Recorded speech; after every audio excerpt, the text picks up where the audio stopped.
No. Well, here we go. Well, we say we're ready. We're not. I am. You've been ready since the get-go. But guess what? I'm ready now, too. We're not live. Yes, we are.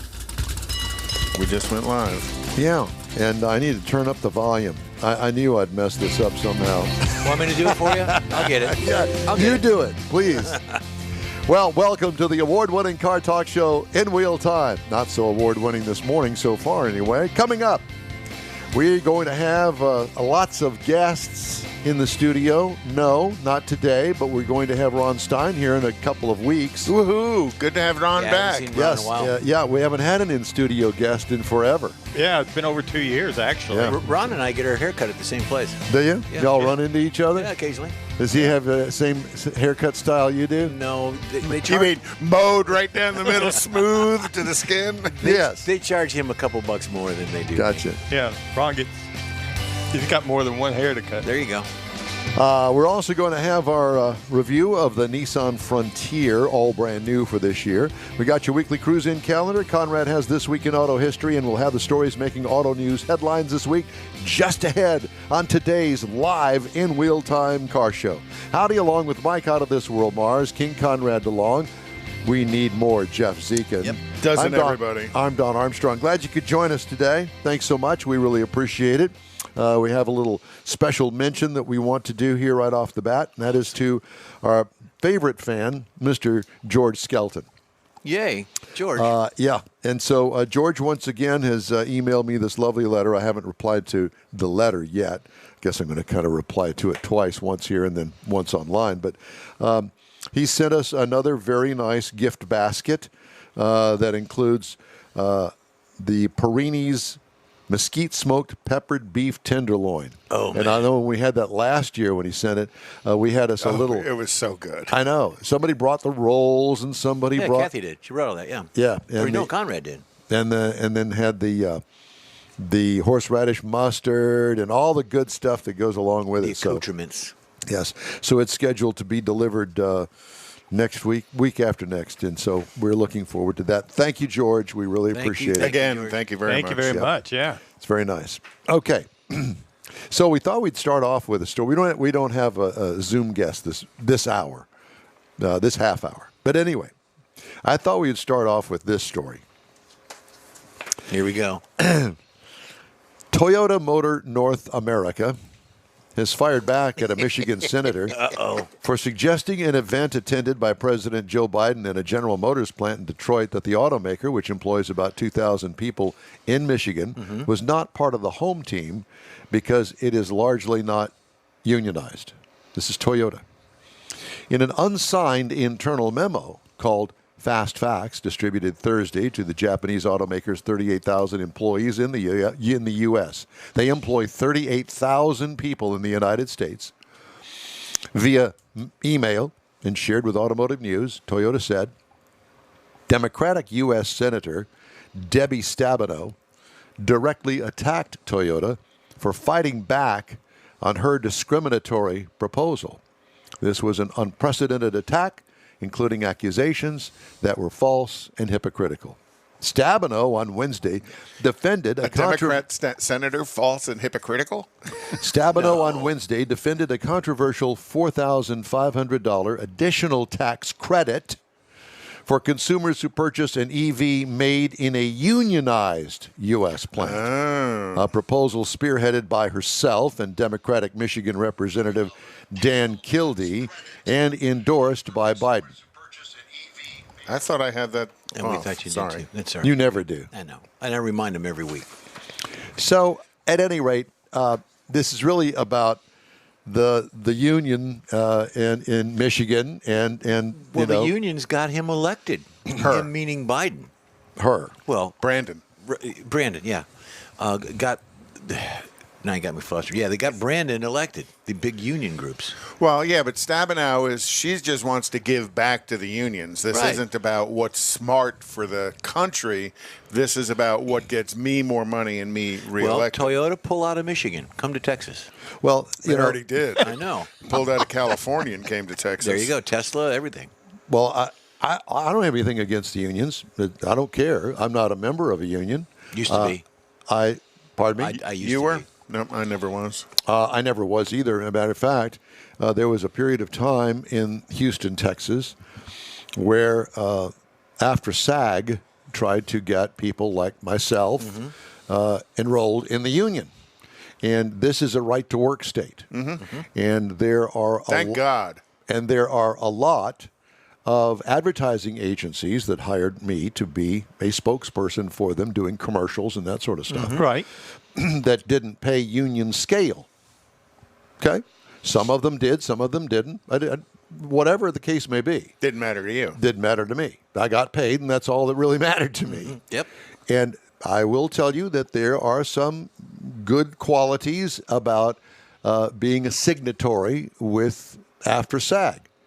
You get retirement benefits, you get union scale if you work, all of that good. That's all fine, well, and good. I get all of that. So after you retire, does that make you saggy?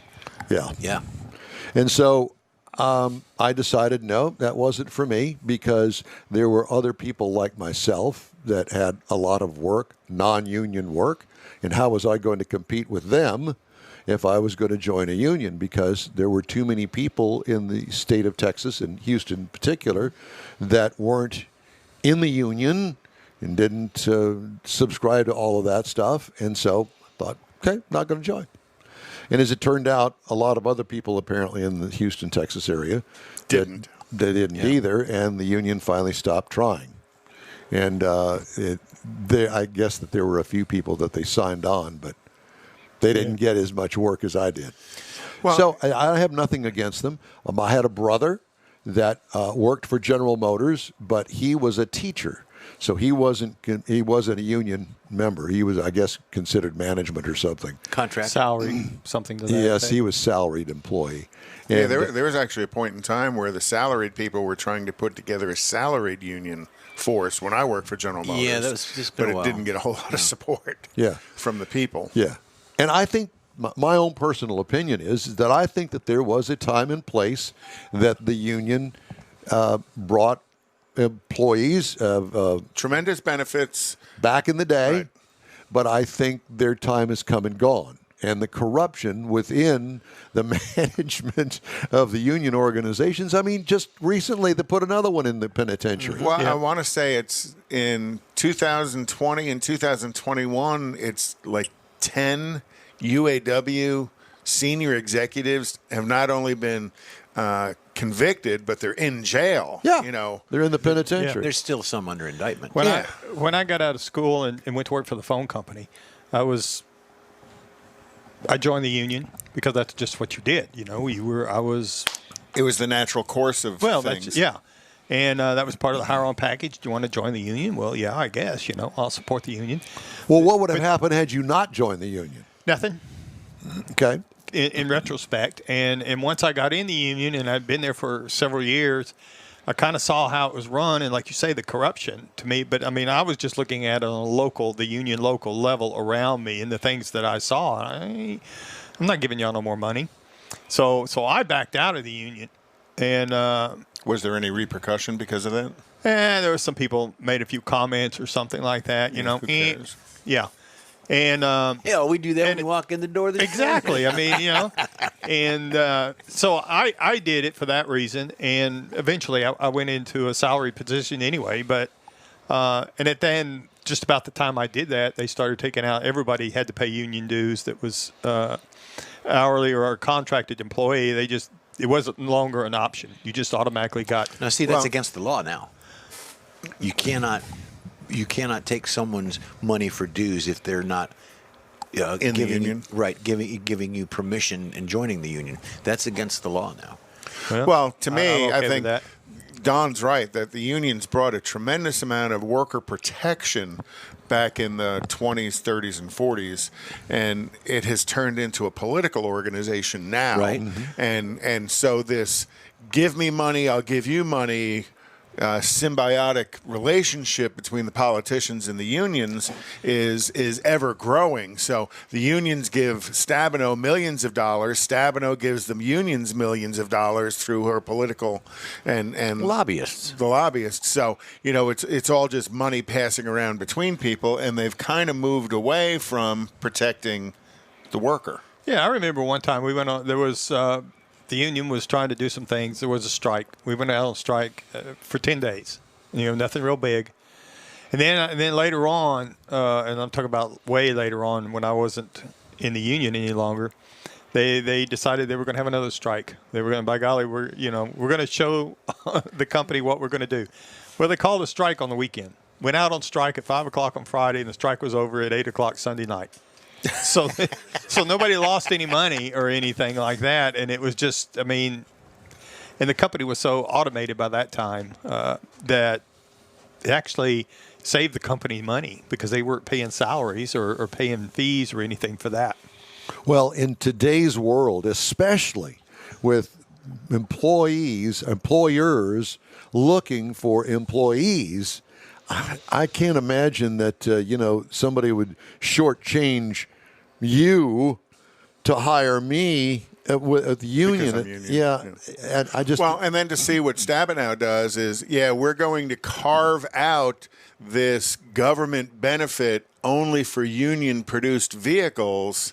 Is a slap in the face to Toyota and 38,000 people that work for Toyota and millions of people who buy a Toyota.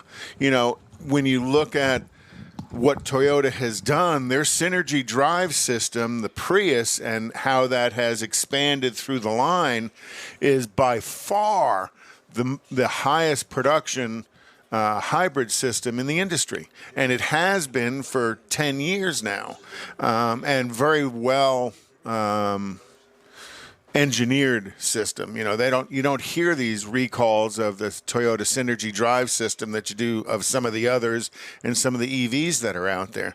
But I think part of her shot at Toyota, not only that it is not completely unionized, but it's also that Toyota is not buying into this, we all have to go EV. When you talk to or you read some of the comments made by the Toyota CEO with, he doesn't believe that pure EV is the future, that you're still going to have an internal combustion engine component to transportation. And I think that's probably another reason that she's taking shots at him, because they're not drinking the Kool-Aid, so to speak, of we have to be all EV. I don't look at whether a car has been made by a union worker or not. In Toyota, all of the cars that I drive are worthy of being driven by everybody. Oh, yeah. They make great cars. Yes, they do. And they employ a lot of people. And for somebody to say, the Japanese company this is not part of the whole ball of wax. No, it's not that way anymore. It might have been that way back when, but it's not that way today. No. This is a global economy that we live in, not some little niche thing. No. Yeah, and I've got another thing we might talk about a little bit later is which cars are the most American for 2021. Yeah. Toyota's got 3 of them. Of the top 20, Toyota has 3 of the most American almost built cars. all of the foreign manufacturers, German, doesn't make any difference, Japanese, right. Korean, they all have plants here. They employ a lot of people. They employ hundreds of thousands of people. And the other thing is for Texas, one of the, I'll call it a blessing for Texas, is Toyota moved their U.S. headquarters up to I think it's Garland, North Texas, Plano, right? And I believe that's in the old EDS facility as well. No, they built a new one. Oh, they built an all new one. I need to turn your microphone on. Can you hold on just a minute? But so Toyota has brought a lot of tax revenue to the state of Texas, even though there's no income tax. But leaving California, coming here, I'm sure all of their employees were thrilled to death with coming to Texas. Well, the guy that even supplies the commissary at the Toyota plant. He wouldn't be supplying Right. if they weren't there. Well, and Tundras are made in San Antonio. Yeah. You know, And Tacomas. and Tacomas, and there's a lot of benefit to the state of Texas with the Toyota relationship. And then look at all of the businesses around there, the restaurants, the grocery stores, the bars, and things that will benefit from it. As well. I just it just really ticks Don't me understand off. why she has to take that shot at a major corporation here in the United States. Well, because again, it goes back to the politics. They got what they say, 2,000 people employed up there in her part of the world. Mm-hmm. Well, they got that many people working for the food and stuff at the campus at the Plano Center. Oh, yeah. Much less the Toyota employees. So, I mean, that's all it is just her running her mouth as far as You're popping your peas is what I'm popping trying. my Oh boy, peas. yeah, I hate it when my peas yeah. pop. I know. Can you not hear that? No. I can hear myself, but I can't hear my what? peas popping. Yeah. You You know, trying to teach these guys anything to do with broadcasting is like pulling eye teeth. eye teeth. I thought. Don't even go Ainsley there. Did Ainsley did our IT. So anyway, Eye teeth, not eye teeth. I know. Gee whiz. but yeah, it's kind of. It's What are you, jacked union? up, is what it is. Well, it is. It's disrespectful to carve out that little piece just so she gets her money from them. And you know, every auto manufacturer in the world is about to turn out all electric vehicles. It's a big. We're in a big change in the automotive industry, a huge change. Yep. And it's going to take decades to get it all complete, but eventually we'll be an electric car world. I don't think we will be a total electric car. I think there will be an electric component to all cars, but I still think there is going to be a volume of cars that are going to have an internal combustion engine associated with it, whether it's gas or diesel or if it's Hydrogen or whatever they come powered up or with. whatever they want. But there's, because you can't get from here to there on pure electricity in some instances. Not today. Thanks, Buzz. I hear you. You can. You just have to plan it out. Yeah, I need my aluminum foil hat. All righty. But there you go. That's Well, you're Michigan you're for a you. Detroit guy. I am. I wasn't going to leave it alone. Were but you I- were you in the union? I was in a union with General Motors. Absolutely. I moved down to Texas, and Kathy and I started our life down here, and family and everything. And about And you haven't looked back. 2 or 3 months after we were down here and settled, I got a check from the union. Yeah? Reimbursement of dues, which was pretty nice. That was appreciative of the union. I was not a union guy because they always telling you what to do. Oh yeah, yeah. Conrad, turn that on, turn that off, do this, do that. Well, and it's that it's wasn't weird in assembly plants because when I was a field engineer, I was assigned to Bowling Green, and you couldn't, as an engineer, I couldn't go in when I saw one of the mistakes that we're making that was driving customer dissatisfaction. I couldn't go up to the guy in the plant that was doing the work and say, "Hey, here's what you're doing. Here's what the book says you're supposed to do. You're not doing it that way. here's the result." Oh my gosh, well, actually, I did do that, and You got in trouble. Oh boy, did I get in trouble! I mean, got not protocol. just by the floor guy. I ended up getting a conversation with HR and a conversation with the plant assistant manager.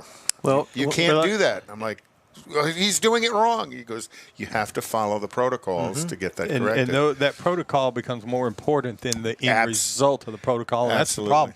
Remember years ago, and I'm talking years ago, Texaco, which was the largest plant they had in the world, sitting down there in Port Arthur, they went out on strike 28 months.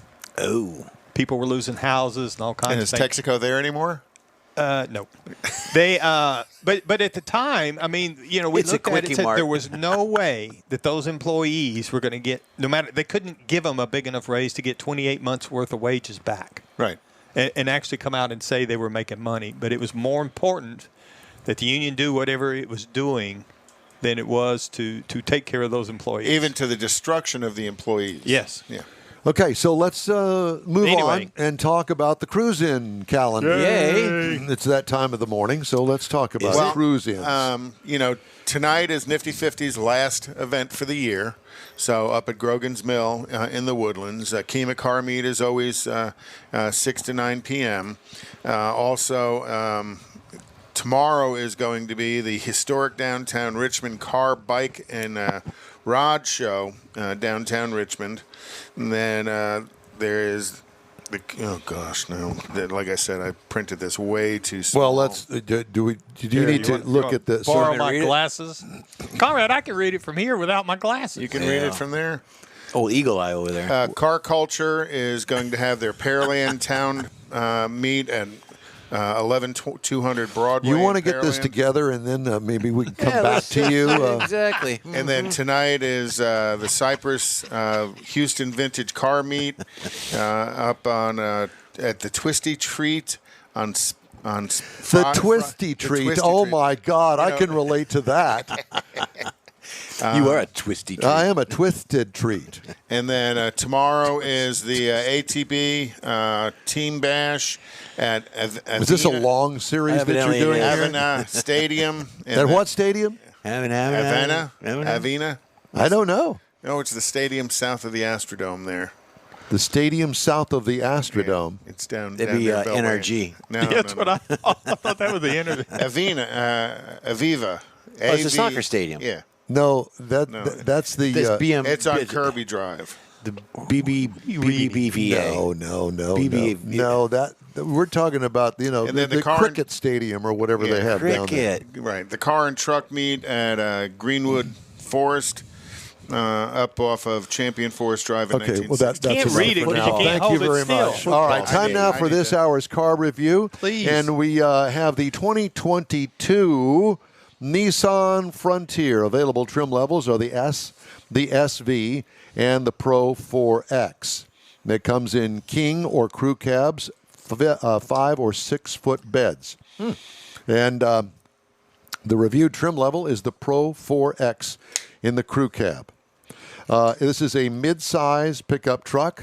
Some call it a compact. Okay, whatever you want to call it. It's not a full size. Let me put it that way. 5 passengers, all new for 2022. Completely redone. Sharp-looking grille with integrated lower skid plate up front. High-mounted headlights with vertical vents just ahead of the wheel openings. Big wheel openings with big tires and big wheels. Looks great. Color-keyed rear bumper, which I thought was good. What I liked about it, the overall look. Modern, but rugged looking. And that's the color that I had, by the way, that green. Then you get up nice. real close to it.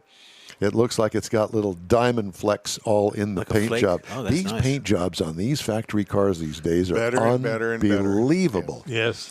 Nothing could use improvement. I like it. Don't touch it. Interior highlights. Big, colorful infotainment screen right smack dab in the middle. Passive cell charger and another storage area under the center stack. Cool. Leather everything in the Pro Premium package, which I had. The Fender sound system was optional. I would recommend that you get that. Cargo trunk room. It's got under rail bed lighting. Under the rail bed Okay, lighting. so under the rails, it shines in. What I liked, easy to use, well-placed controls. Nothing could use improvement. 3.8-liter V6 engine, 310 horsepower, and 281 pound-feet of torque in this small truck. That's pretty 9-speed good. automatic transmission. Tow rating, 6,530 pounds. Haul rating, 1,480 pounds. Miles per gallon. 18 city, 24 highway for combined to 20 is what the government says. I got 21.1 miles per gallon Wow. over 308.6 miles. What I liked about it, plenty of power, and it also has a shift-on-the-fly four-wheel drive system. What could use improvement? I would really like to see optional paddle shifters. Well, I know that sounds crazy. On a truck. On a truck. Okay. Because if you are doing, let's off-roading. If you're doing work. If you're doing work, you want to manually shift it. You've got to get down on the shift knob down below to do that. Why? Let's put it up here. They've got the technology. Yeah, the technology's there. It wouldn't be hard to do. Just run a wire They do and a paddle. they do it in other stuff. Right. So anyway, just a thought. Ride and handling, smooth ride for a not loaded truck. Meaning that It was. I had nothing in the bed. But yours is Pro 4X. It was Pro 4X. Which I would think would be even a stiffer ride because of the off-road capabilities of it. That's pretty good. Wheel travel and all that good stuff that they've got going these days, it feels really good. What could use improvement? The steering felt heavy in the truck. It's the tires. And I was looking at some other reviews as well, and they all said the same thing. Base trim price on this, $38,415. You think because it's smaller that it's going to get cheaper? Not so much. Base trim, $38,415. Price as tested, $44,315. It is expensive. Base model price, you can get in one for $29,340. Competitors, Toyota Tacoma starts at $26,400. Jeep Gladiator starts at $34,000. Ford Maverick, $19,995. Wow. There you go. Yeah, I know. And Chevy Colorado, $27,100. And that's my review of the 2022 Frontier Pro 4X. And thank you to Steve Parrott for all of his effort in me getting this truck, because this was a pre-production model, and there just aren't too many of them to go around at this point. So thank you, Steve. Built in Canton, Mississippi. Yes. Did you get a lot of looks? People wanting to know what it was? No, not so much.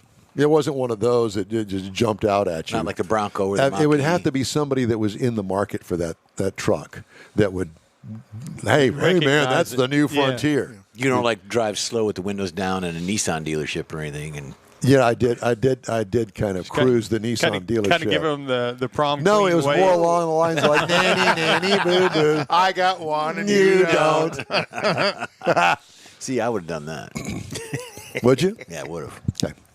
And then I went to a Chevy dealer, drove through their service, and Ford, and yeah. Nice guy. Rubbed it in really good. Beep beep, wave. Hey, the In Wheel Time Car Show streams on Facebook, YouTube, Twitch, and InWheelTime.com. Podcasts are available from your favorite podcast source. The In Wheel Time Car Show continues after these brief messages. Uh-oh, that's the wrong button. Never mind. Let me push Not it. that Hey, brief. Houston, it's back! America's greatest hot rod tradition is on Thanksgiving weekend. The O'Reilly Auto Parts Autorama at the George R. Brown Convention Center. 4 days of hot rods, customs, classics, trucks, and performance cars featuring the ultimate lowrider showcase. Sponsored by Shorty's Hydraulics and the Traditional Rod Garage. Saturday only, it's the Tuner Galleria with 250 imports, JDM, and luxury cars. Plus music and models. Autorama. It's so much more than a car show. On the celebrity stage, presented by Nick's Auto Repair and Classic Car Restoration, it's Chip Foose from TV's Overhauling on Friday and wrestling superstar Sting on Sunday. Shop the swap meet and women's world all weekend. The O'Reilly Auto Parts Autorama. November 25th to 28th at the George R. Brown Convention Center. Discount tickets at O'Reilly Auto Parts. Part of the Summer Racing Equipment Show Car Series. See Autorama.com. Tailpipes and Tacos, Houston's premier monthly cruise-in, will return Saturday, December 18th to the Loopy Tortilla Tex-Mex in Katy.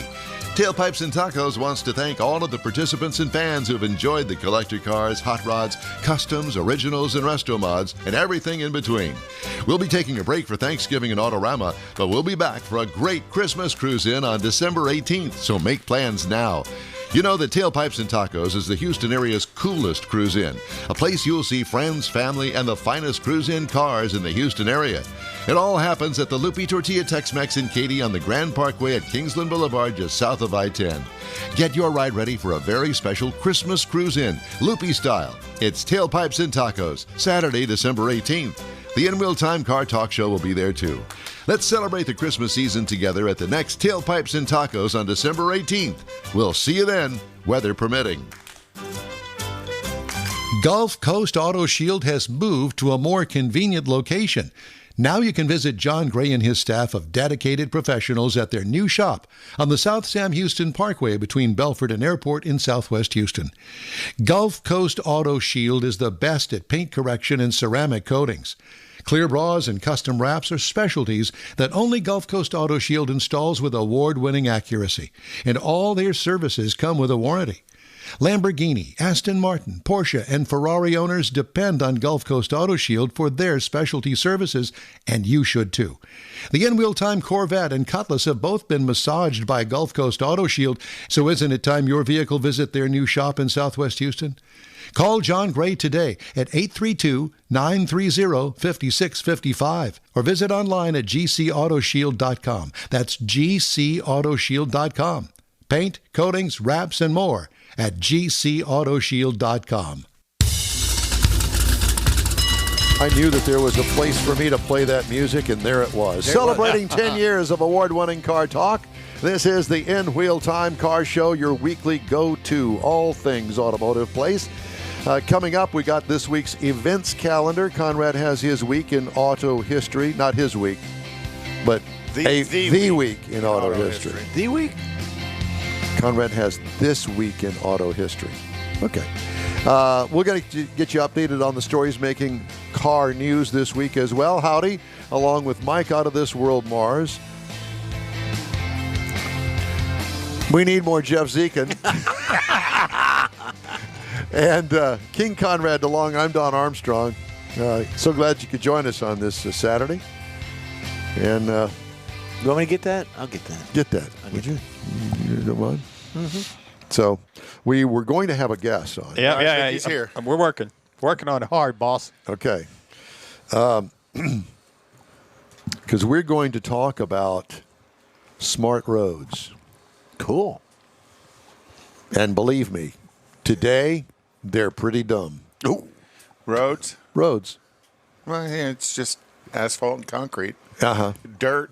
But for a car that is semi-autonomous or is going to be autonomous eventually, well, they're actually making cars now that are completely autonomous. I mean, they drive themselves. Mm-hmm. You have to have a little bit of infrastructure.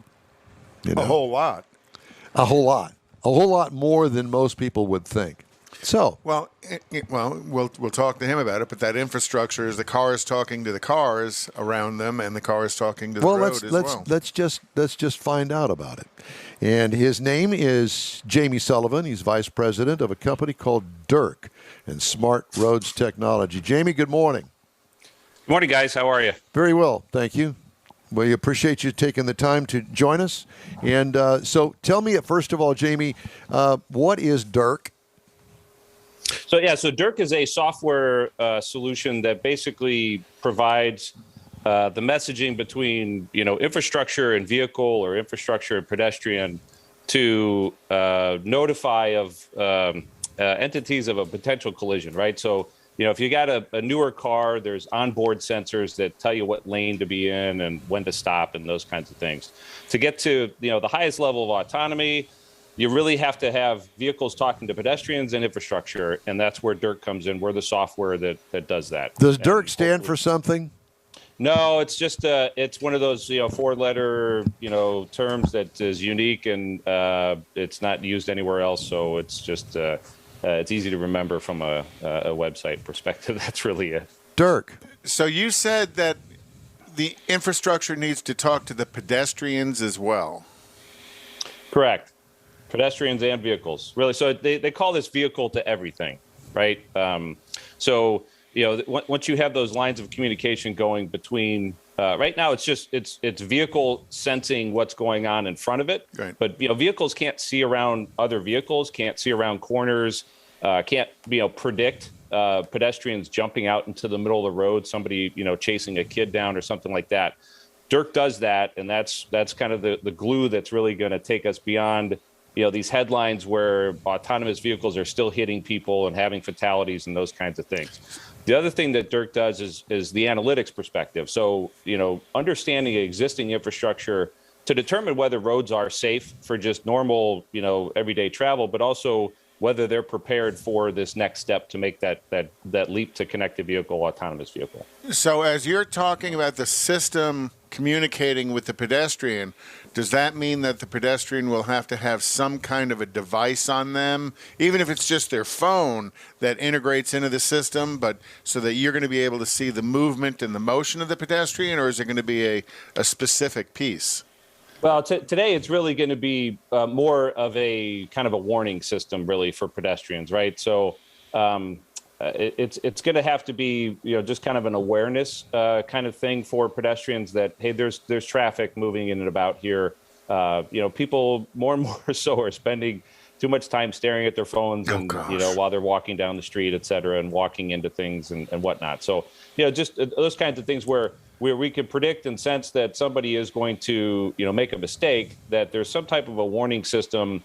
And some of these things haven't fully been vetted out and worked out yet, but, there's the technology exists to do these things, but what the complete path is going to be is yet to be determined, but cell phones will play a role at some point. Yeah, for me, that warning system is my horn, except people give me a bad look when I honk my horn at them. Yeah. No, or you can get killed honking your horn today. Yeah. Road rage. So, yes, exactly. Tell me about this. I guess it's kind of a trial basis thing you got going on in Dubai and somewhere in Ohio.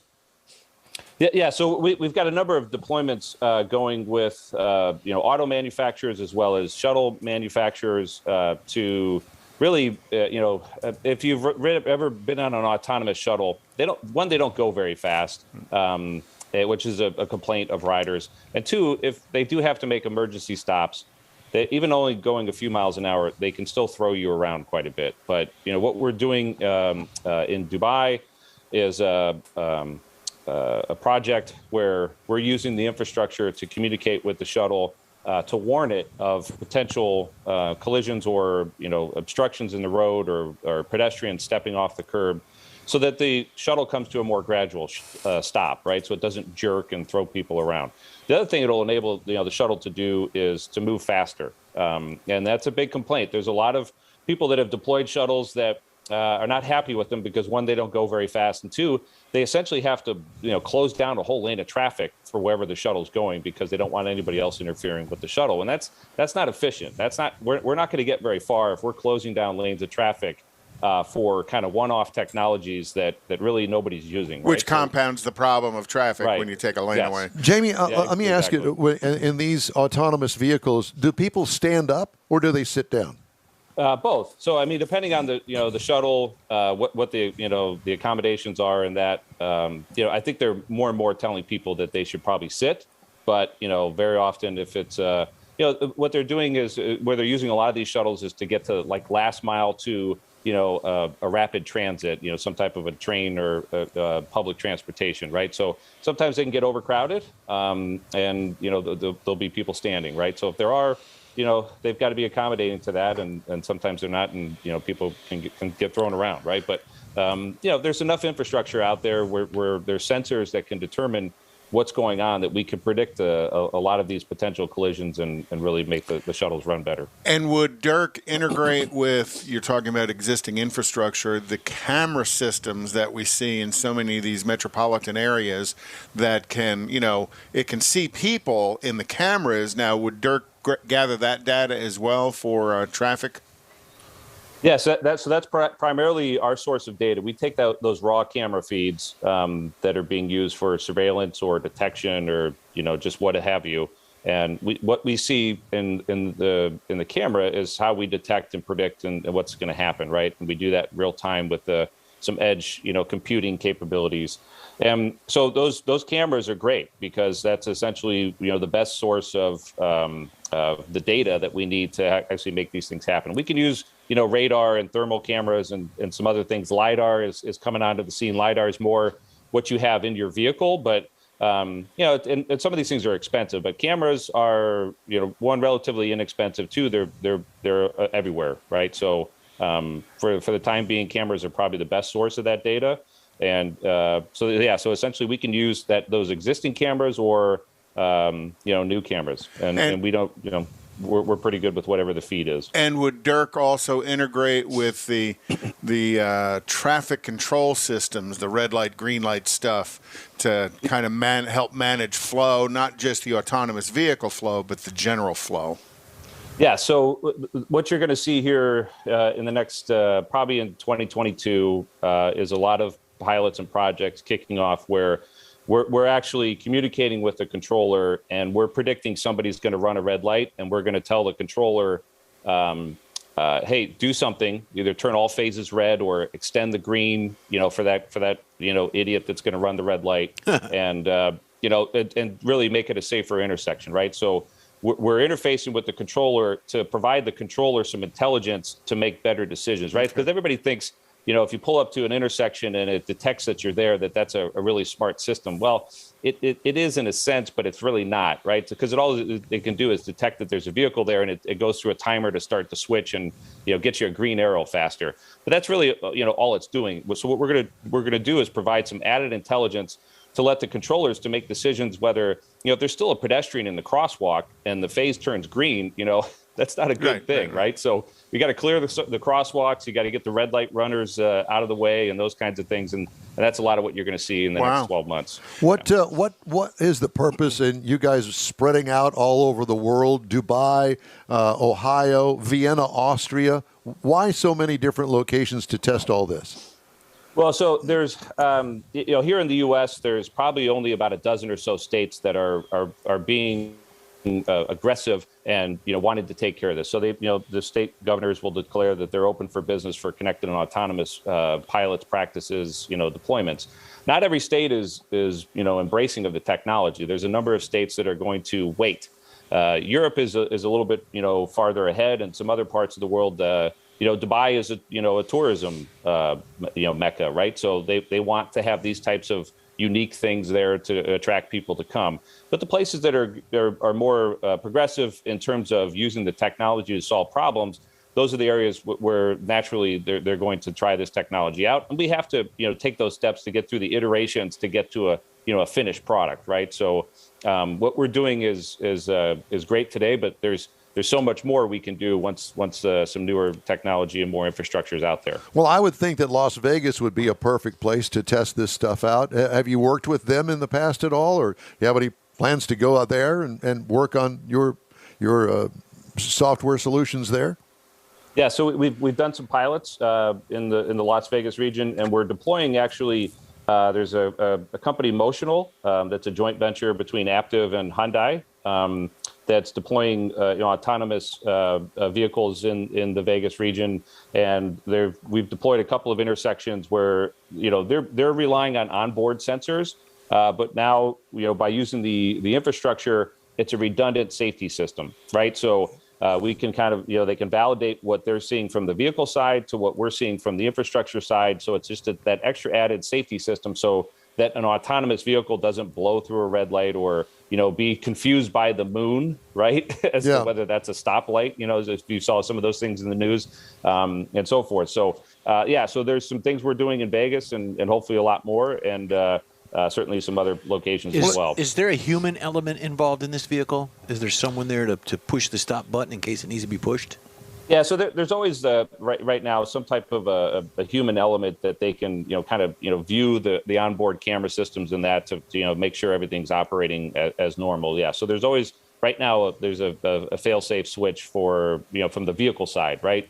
But at some point as you get more and more of these autonomous and connected vehicles deployed, there's just not enough humans or eyes to watch them, right? So if you think about all the surveillance cameras in a big city. London is an example. I think it has 500,000 cameras in the city, but they don't have eyes to watch all those cameras. So they rely on analytics and things like that to help them detect events. And it'll be the same thing with autonomous vehicles. And you mentioned Hyundai. What other manufacturers are actively engaging your technology to integrate into their systems or allow you to integrate with them? So I'm really not at liberty to speak about some of those things, but I would say, half of the major OEMs, the auto manufacturers and their partners are all engaged with us to do projects in that. Yeah. Yeah. We want to raise our hand and have you guys look at Texas. How do we get Texas to reach out to you and say, hey, come on over here? Yeah, so we just actually signed up a partner that's based in Texas, a company called AM Signal that does a lot of the distribution legwork and building these systems for the Texas Department of Transportation, the city of Dallas, et cetera. So we'll actually be in Dallas in January doing some things. So we'll be happy to reach out to you guys, let you know when we're there. But Texas is definitely, one of those states that is going to be embracing this technology. So the good news is that it's, you're seeing it in just small pockets today, but they're definitely on a path where they're going to be doing this. Dallas in January. Great. You're hoping for Cowboys home games, I assume. Oh boy. Yeah. Where are you based? So I'm in outside of Raleigh, North Carolina. Beautiful country. Yeah, we love it up there, and I know that you do too. Yeah. Also, a lot of technology support from the universities around you, I assume. Yeah, so the universities in the U.S. are definitely developing programs to turn out the talent, right, to help drive and operate these systems. And this was a big challenge, for this country in terms of data science. It's the reason why we had to bring people from other countries to do the data science work here. So now the universities have finally gotten on board, and more universities are churning out data science degrees that will have the talent here in the U.S. to kind of help drive these things, because that's essentially what it's going to take. Because a lot of these DOTs and agencies, cities, et cetera, just don't have the talent right now to build and operate these systems. So they're relying on vendors. But, that'll change over the next few years. They barely have talent enough to fix the potholes. I'm sorry. Well, interesting enough, that's part, some of this, the analytics, that's not what we do, but there are companies in the transportation space now running analytics that they're crowdsourcing, the detection of those potholes to let the agencies know, hey, you got one that you need to fix. So there's technology out there to do it. 14 guys show up and spend 3 days fixing a 3x3 pothole. Jamie, so how did you get into this? What is your background?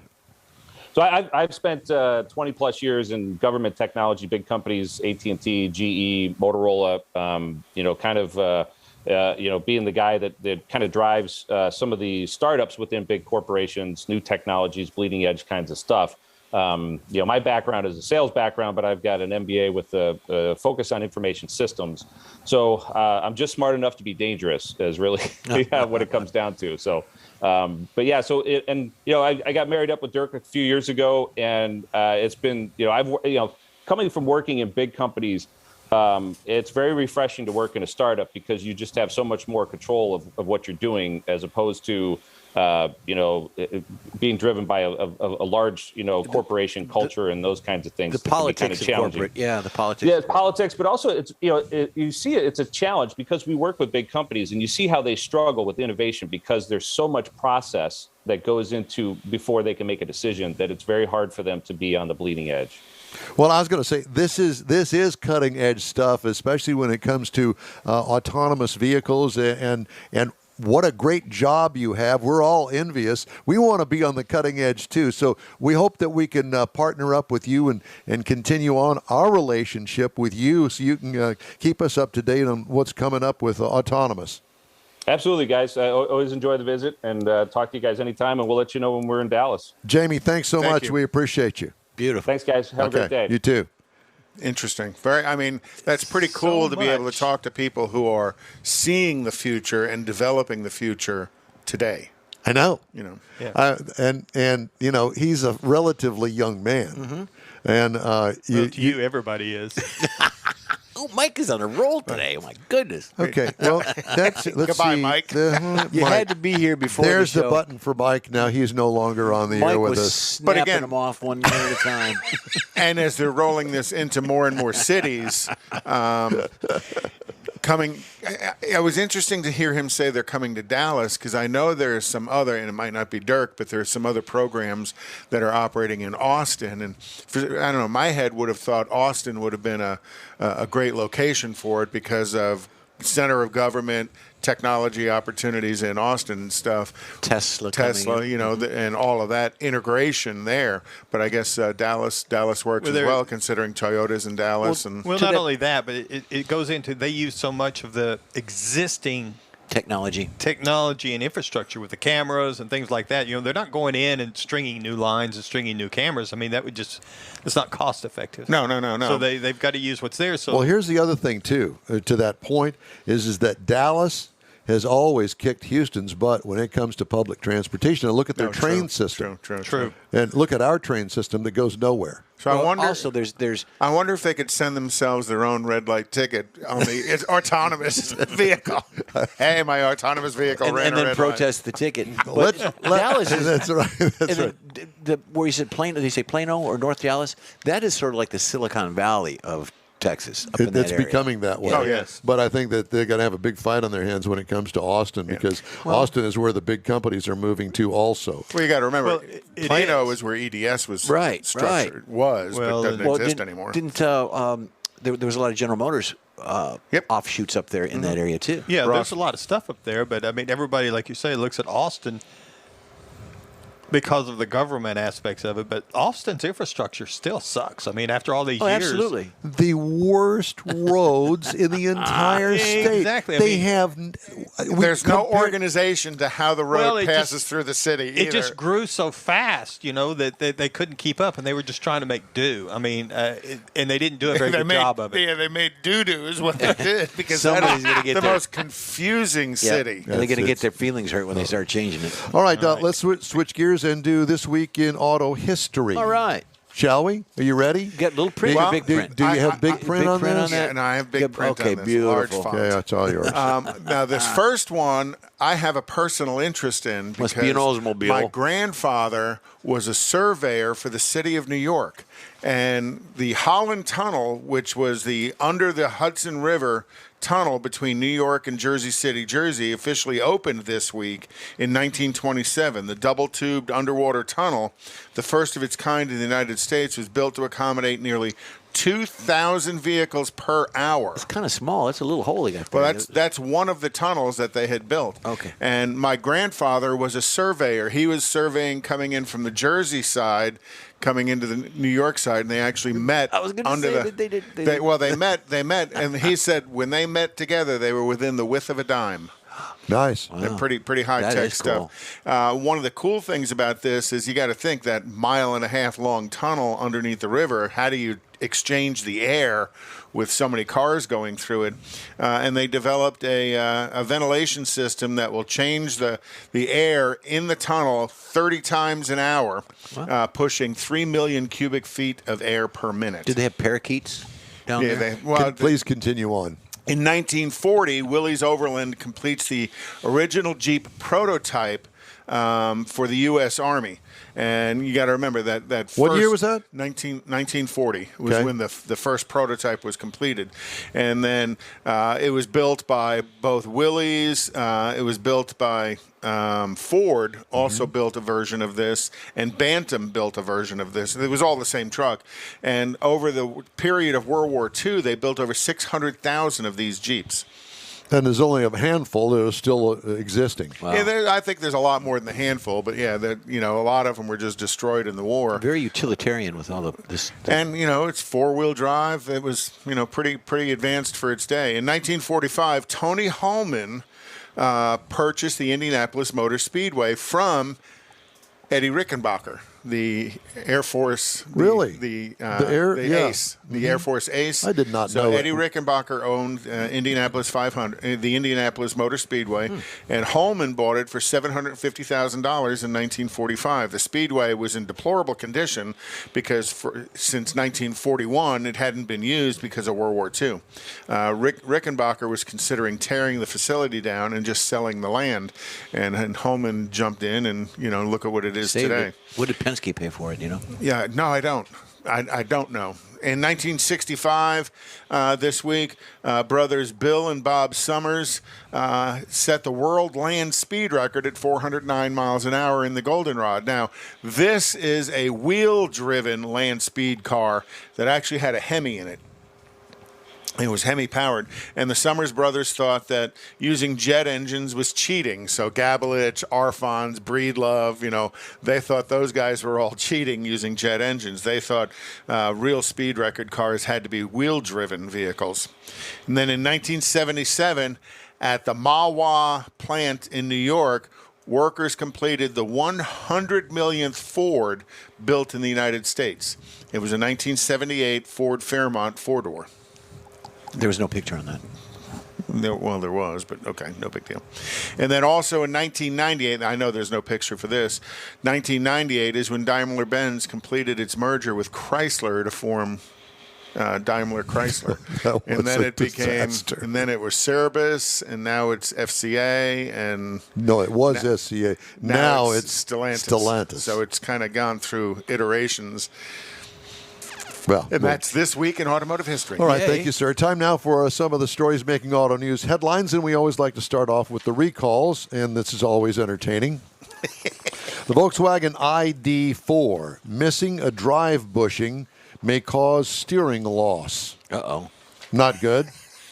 Improperly tightened brake pipe nut. Yep. That's the metallized hose lines of a brake system. On the Volkswagen Tiguan for 2022. It's brand new. Take it back. Incorrect front disc brakes installed on the Mercedes-Benz Sprinter, which is a van. 2020 Usually says model Amazon on the side of it, too. On the Mercedes AMG GLB 35, the window airbag has been mounted incorrectly. Oh. So and the Kia Stinger for 2020 and 2021 has an inaccurate fuel gauge reading. No. Do you ever get a Stinger to drive? I think, Mars, did we get a Stinger one to drive? One of y'all had one. They had an event in Austin, but cool we car. never got one out into the press seat that I ever saw. Very nice. I really like the look of that car. Now, all of these recalls, are those unionized? Yeah, I don't know about that. I doubt it.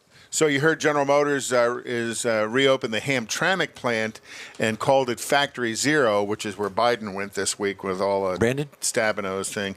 You know, the General Motors has reopened the Factory Zero assembly plant in Detroit. It comes after the site spent the last year and a half offline retooling to make electric vehicles.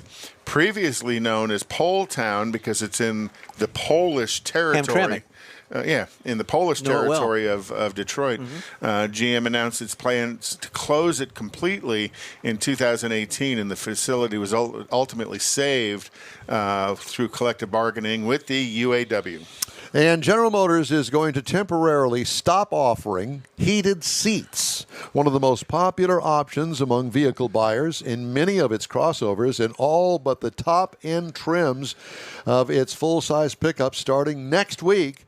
Because of the ongoing microchip shortage, affected vehicles will also not be built with ventilated seats or a heated steering wheel until chip supplies improve. But GM said it's able to reinstate 3 other features it previously eliminated to conserve chip supplies, including digital temperature displays in some pickup trucks. Changes are expected to remain in place through the 2022 model year. Buyers will receive credits of $150 to $500 as compensation, according to a letter, copy of which was obtained by Automotive News. Well, it's time now for a quick break, and we will be back with more of the In Wheel Time Car Show after this. Hey, Houston, it's back! America's greatest hot rod tradition is on Thanksgiving weekend. The O'Reilly Auto Parts Autorama at the George R. Brown Convention Center. 4 days of hot rods, customs, classics, trucks, and performance cars featuring the ultimate lowrider showcase. Sponsored by Shorty's Hydraulics and the Traditional Rod Garage. Saturday only, it's the Tuner Galleria with 250 imports, JDM, and luxury cars, plus music and models. Autorama. It's so much more than a car show. On the celebrity stage, presented by Nick's Auto Repair and Classic Car Restoration, it's Chip Foose from TV's Overhauling on Friday and wrestling superstar Sting on Sunday. Shop the swap meet and women's world all weekend. The O'Reilly Auto Parts Autorama. November 25th to 28th at the George R. Brown Convention Center. Discount tickets at O'Reilly Auto Parts. Part of the Summer Racing Equipment Show Car Series. See Autorama.com. Tailpipes and Tacos, Houston's premier monthly cruise-in, will return Saturday, December 18th to the Loopy Tortilla Tex-Mex in Katy. Tailpipes and Tacos wants to thank all of the participants and fans who've enjoyed the collector cars, hot rods, customs, originals, and resto mods, and everything in between. We'll be taking a break for Thanksgiving and Autorama, but we'll be back for a great Christmas cruise-in on December 18th, so make plans now. You know that Tailpipes and Tacos is the Houston area's coolest cruise-in, a place you'll see friends, family, and the finest cruise-in cars in the Houston area. It all happens at the Lupi Tortilla Tex-Mex in Katy on the Grand Parkway at Kingsland Boulevard, just south of I-10. Get your ride ready for a very special Christmas cruise-in, Lupi style. It's Tailpipes and Tacos, Saturday, December 18th. The In-Wheel Time Car Talk Show will be there too. Let's celebrate the Christmas season together at the next Tailpipes and Tacos on December 18th. We'll see you then, weather permitting. Gulf Coast Auto Shield has moved to a more convenient location. Now you can visit John Gray and his staff of dedicated professionals at their new shop on the South Sam Houston Parkway between Belford and Airport in Southwest Houston. Gulf Coast Auto Shield is the best at paint correction and ceramic coatings. Clear bras and custom wraps are specialties that only Gulf Coast Auto Shield installs with award-winning accuracy, and all their services come with a warranty. Lamborghini, Aston Martin, Porsche, and Ferrari owners depend on Gulf Coast Auto Shield for their specialty services, and you should too. The In-Wheel Time Corvette and Cutlass have both been massaged by Gulf Coast Auto Shield, so isn't it time your vehicle visit their new shop in Southwest Houston?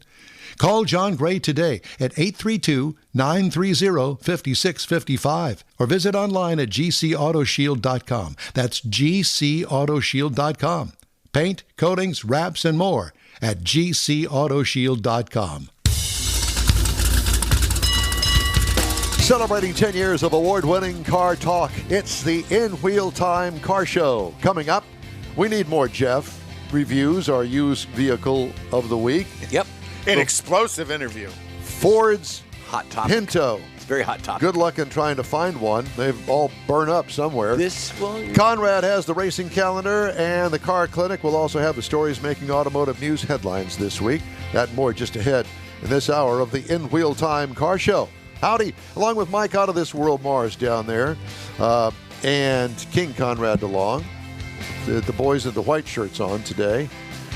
well, We need more Jeff Zekin. I thought it was going to be cold today, and I wore like 4 layers plus my heated socks.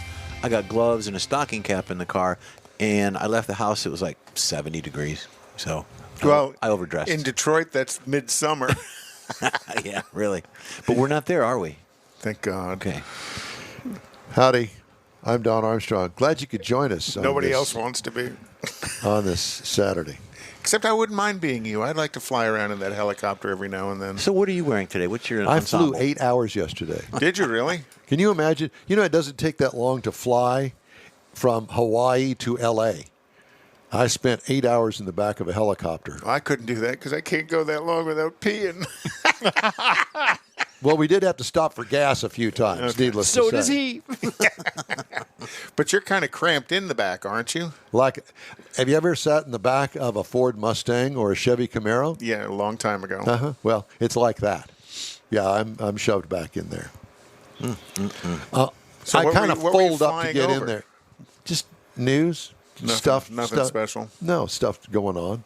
Bad truck accident up there in Cleveland. Actually, it was between, we'll just say Cleveland, okay? Because we stopped at the Cleveland Municipal Airport, or as I like to call it, the Cleveland Intergalactic Airport. Wow. To get gas, and they didn't have any. So, Well, I heard somebody told me there was a real bad wreck out on I-10 near Beaumont. well, I don't know the about other that, day. but the one Yeah, on 50, yesterday. the one on Yesterday. 59 up there north, going up to the East Texas Piney Woods, it involved an Amazon truck that was completely destroyed, and saw they that. somehow gathered up about 15 guys to come out there and take all of those packages and stack them all nicely in another container and haul the containers off, I guess, to You a sure sorting they were facility. Amazon employees? I don't know. They may have been. I don't know. But it was a Protesters. great big 18-wheeler Amazon Yeah. truck, so it was That loaded showed up. up. I noticed that the tractor was several feet in front of the actual. Yeah, It was the like driver okay? 100 yards. I don't know. I didn't hear, but it was completely destroyed. All right. Well, moving on. This is a friend of ours from way back when. Been a while since we had a chance to talk I to him. know, ladies and gentlemen, from Stellantis, it's Dave Sowers. Dave, look at you. You've gotten a couple of years older since the last time I saw you, my friend. That's encouraging. Yeah, well, Right at the age factor, huh? yeah, well, yeah. Right at it. Dave, how have you been?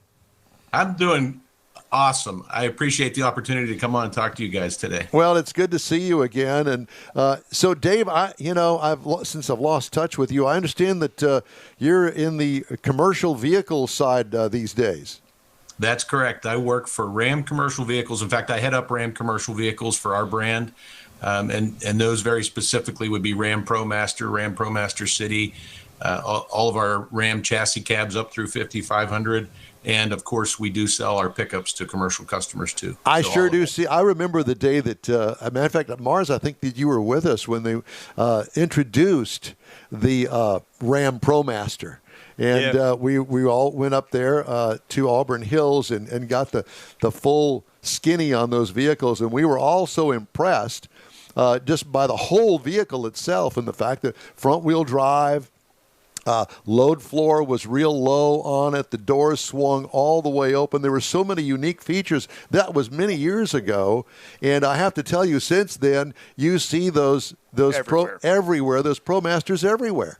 Well, a number of my guys, because, we use a lot of vans, a number of my guys love their ProMasters. Yeah, exactly. So congratulations on a job well done, I guess. Well, yeah, thanks, Don. It's been a long road. It's been 8 years since you guys came up to Detroit and looked at those vans.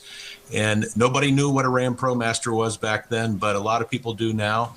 And our market share has grown pretty steadily. The usage in both vocational space and in the personal use space for those van lifers and RV type folks, it's all grown and grown over the years. And we just keep working to expand. This funny, one of those, it's a silly thing now. You don't really think about it. And I never thought about it before, but, when we saw it and the headlights were up underneath the windshield. I guess they still are. I haven't really paid that close of attention to it. But one of the things that they put them up there is because they knew that there are a lot of collisions that happen up there, but they weren't major enough to dent everything, but it would always break out the headlights and that sort of thing. Get them up out of the way. Yeah, get them up out of the way. And it's funny, those little nuances like that in a presentation stick with people. Mm-hmm. And that's one of the things that the load floor, like I mentioned before, the load floor and those headlights. And the load floor is noticeably different, because, like I said, a number of them, and the ProMaster is definitely different than the rest of them in that instance. Yeah. So I don't know who, I guess your design team came up with all that stuff, but, man, that was cutting-edge stuff 8 years ago. That still makes a lot of sense, and I guess I can't come back at you after your age because your memory seems to be pretty good. Prevagen. He took his meds this morning. I didn't realize they were a sponsor of the show. They are now. Yeah.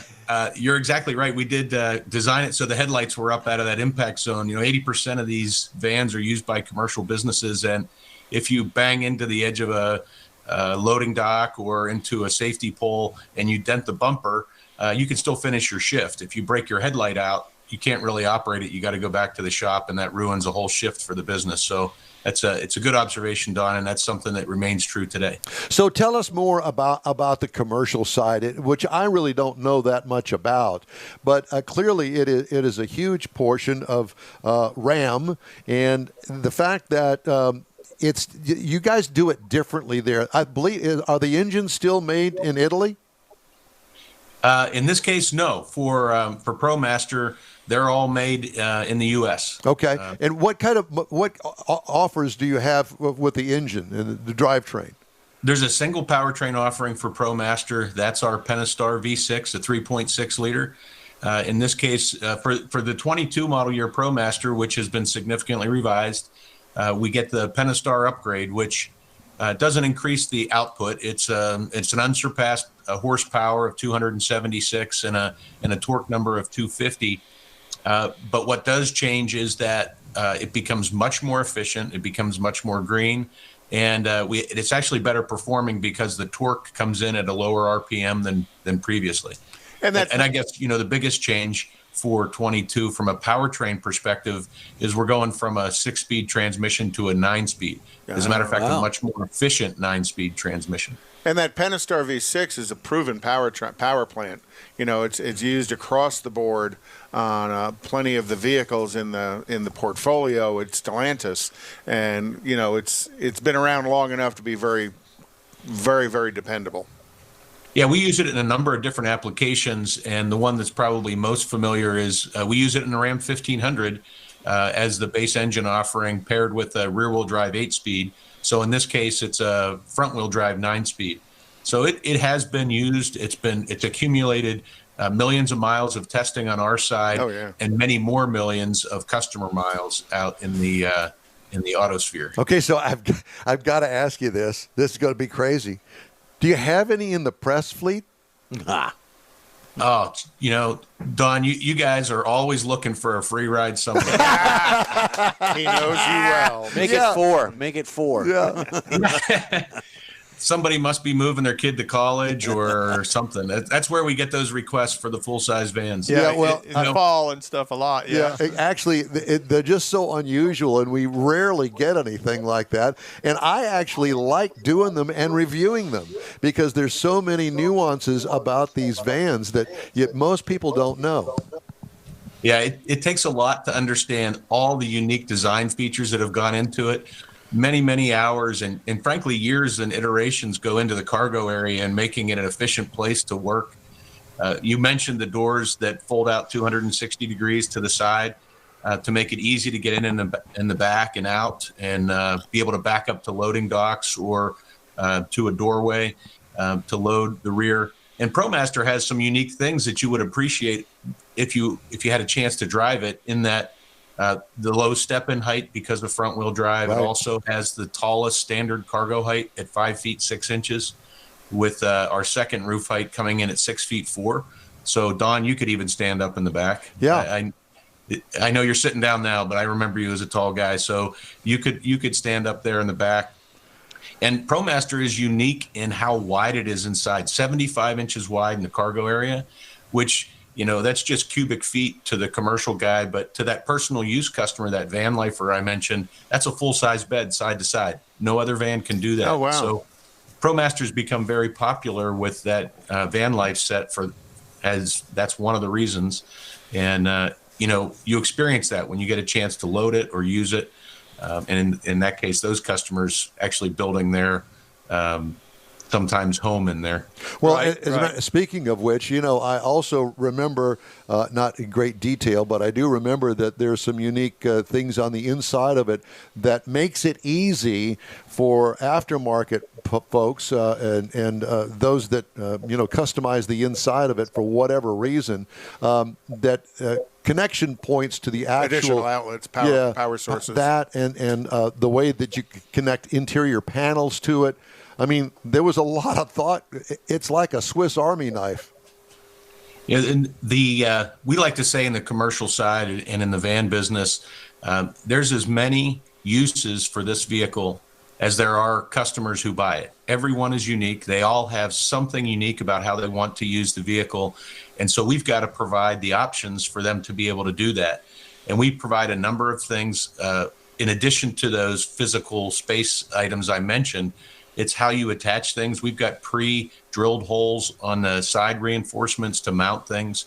We've got electrical connections that are now standard for high voltage rear access to power. We've got rear speaker connections that are always there to use.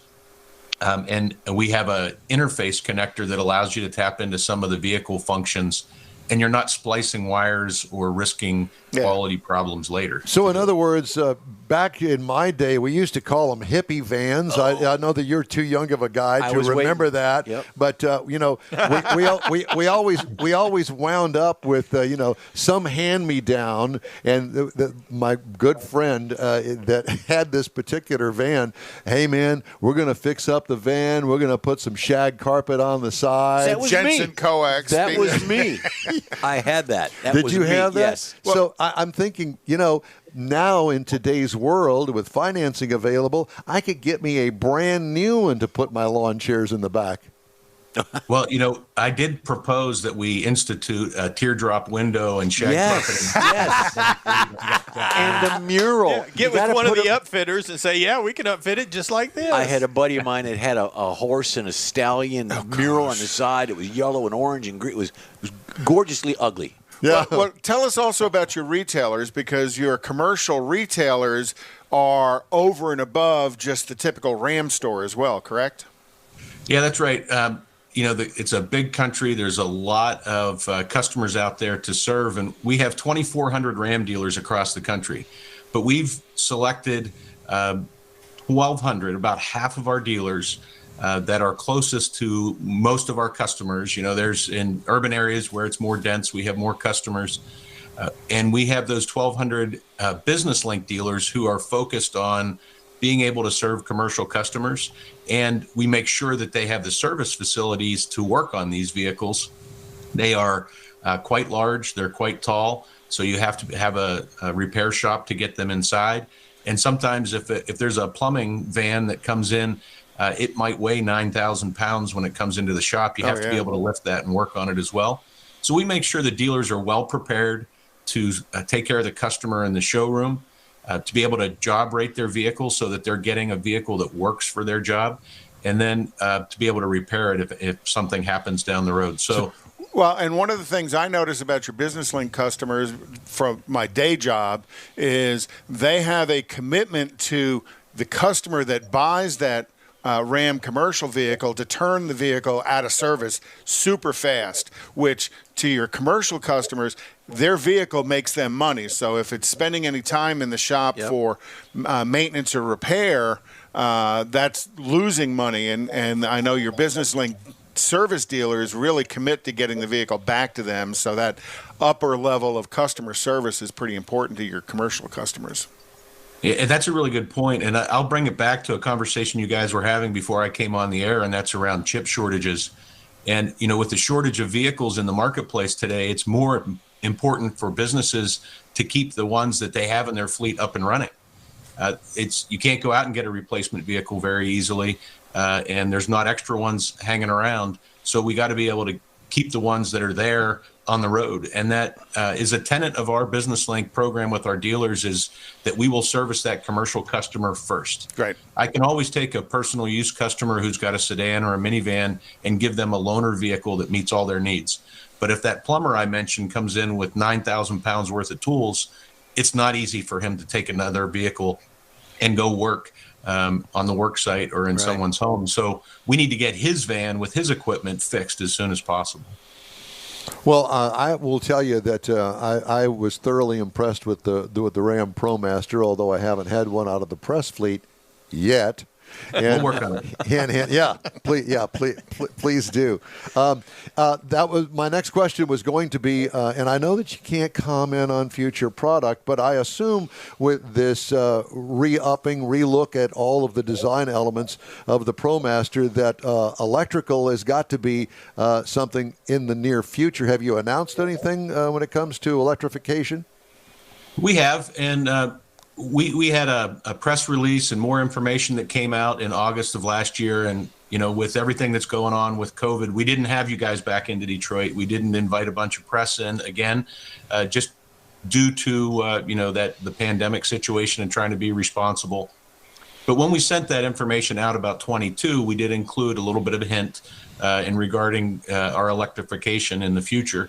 And we said at the time that we will have a BEV version, a battery electric version of the ProMaster in 23, and that's still true. So, that's good information for everybody that's out there. It's the direction where the industry's going in. It's the right thing to do, and frankly, this is a very good segment for electrification to take hold, because a lot of these users in this segment have very defined routes. They return to a central location most nights, and those things are conducive to electrification.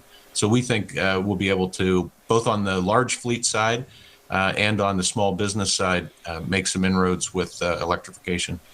So what is the newest thing that you want to tout with the ProMaster today? Well, when we sent that press release back in August, the meat of it was really around the 22 model year, which we're just starting production a little bit later this month. And that was to really up our game in three ways. And that was from technology and safety, and then also efficiency. So we talked a little bit about the efficiency part already. With the engine upgrades and the 9-speed transmission, the 22 model is going to have about a 10% fuel economy increase, That's almost big. 10%. year over year. That's remarkable. Yeah, that's That big. is. That's big. Yep. And for commercial customers who accumulate 50, 60,000 miles a year or more, that can mean big savings to them. Yes. So that was a big thing for 22. The other thing was technology. And we didn't change the exterior appearance of the van for 22, but a lot changed under the skin.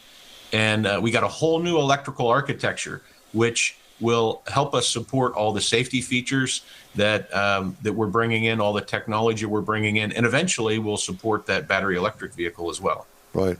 Well, it sounds great. Again, I can't wait to get one in the press fleet. I have to tell you that I had not that long ago, I guess in the past year, Mercedes-Benz offered me a van. I remember that. And I thoroughly enjoyed it. I actually got thumbs up with that crazy yellow van that they supplied me with. So I'm not the short school bus. Yes, the short school bus. That's exactly. But I will tell you, I'm not expecting it to be yellow in color. White would be fine. But I do. I have to call Kimberly and say we talked, and you promised that there would be one in the press. Four of them.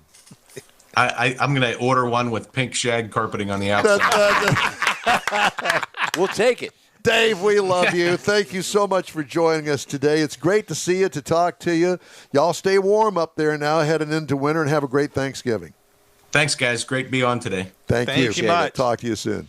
Have fun. Yeah, that business link thing and the dealer's commitment to the owner about turning the vehicle back is a huge benefit for owning a ProMaster product. You know, I have to tell you that one of the things comes to mind is the fact that we have had a relationship with the fine folks out there, now Stellantis, but with Dodge, Ram, Jeep, all of them under the umbrella, that it's just a different vibe when you get to know these people, and they're so much fun, and they're all in this at big time. It's family. It's a family. Yeah. You get that feeling of family. And I like what he said with you can plug and play certain things with stereos and electronics and hippie van. That struck me. The hippie van. The hippie van.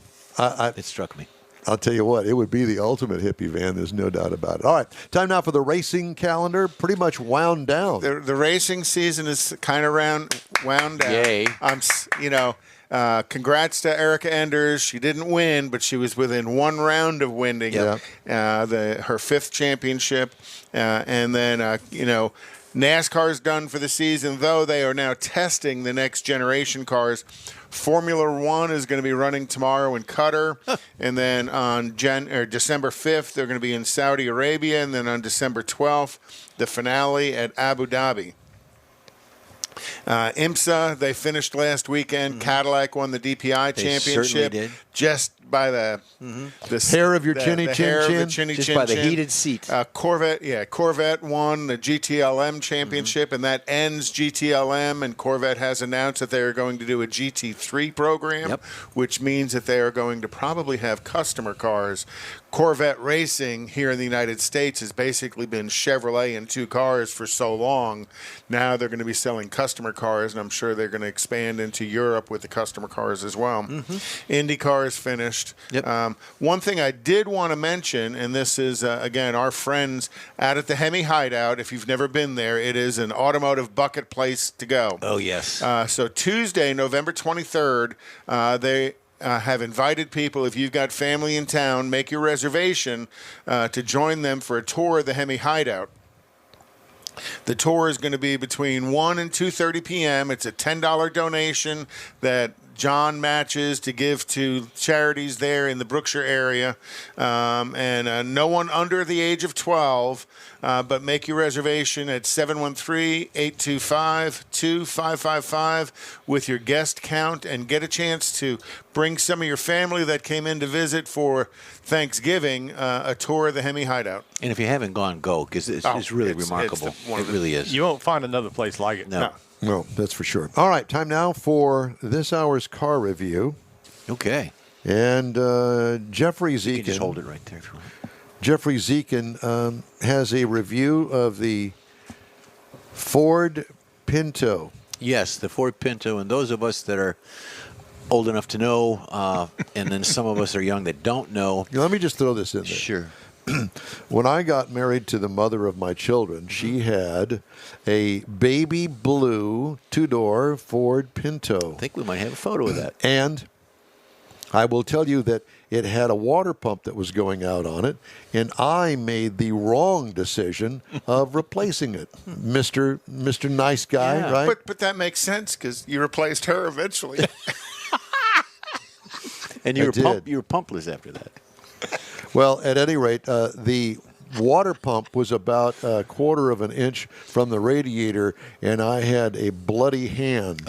After I got rubbing done. the radiator. Oh grill? yeah. Every time you hit the bolt one round, there was more blood, and it was brutal. But I got it replaced. The dummy that I was. Well, one good thing about this weekend is I'm not working on a Corvette, so that's a good thing. You don't know that yet. I know. All right, so Still getting early. back to it, because I'm just going to did some research on this. I'm just going to tell you those that do know and those that don't know.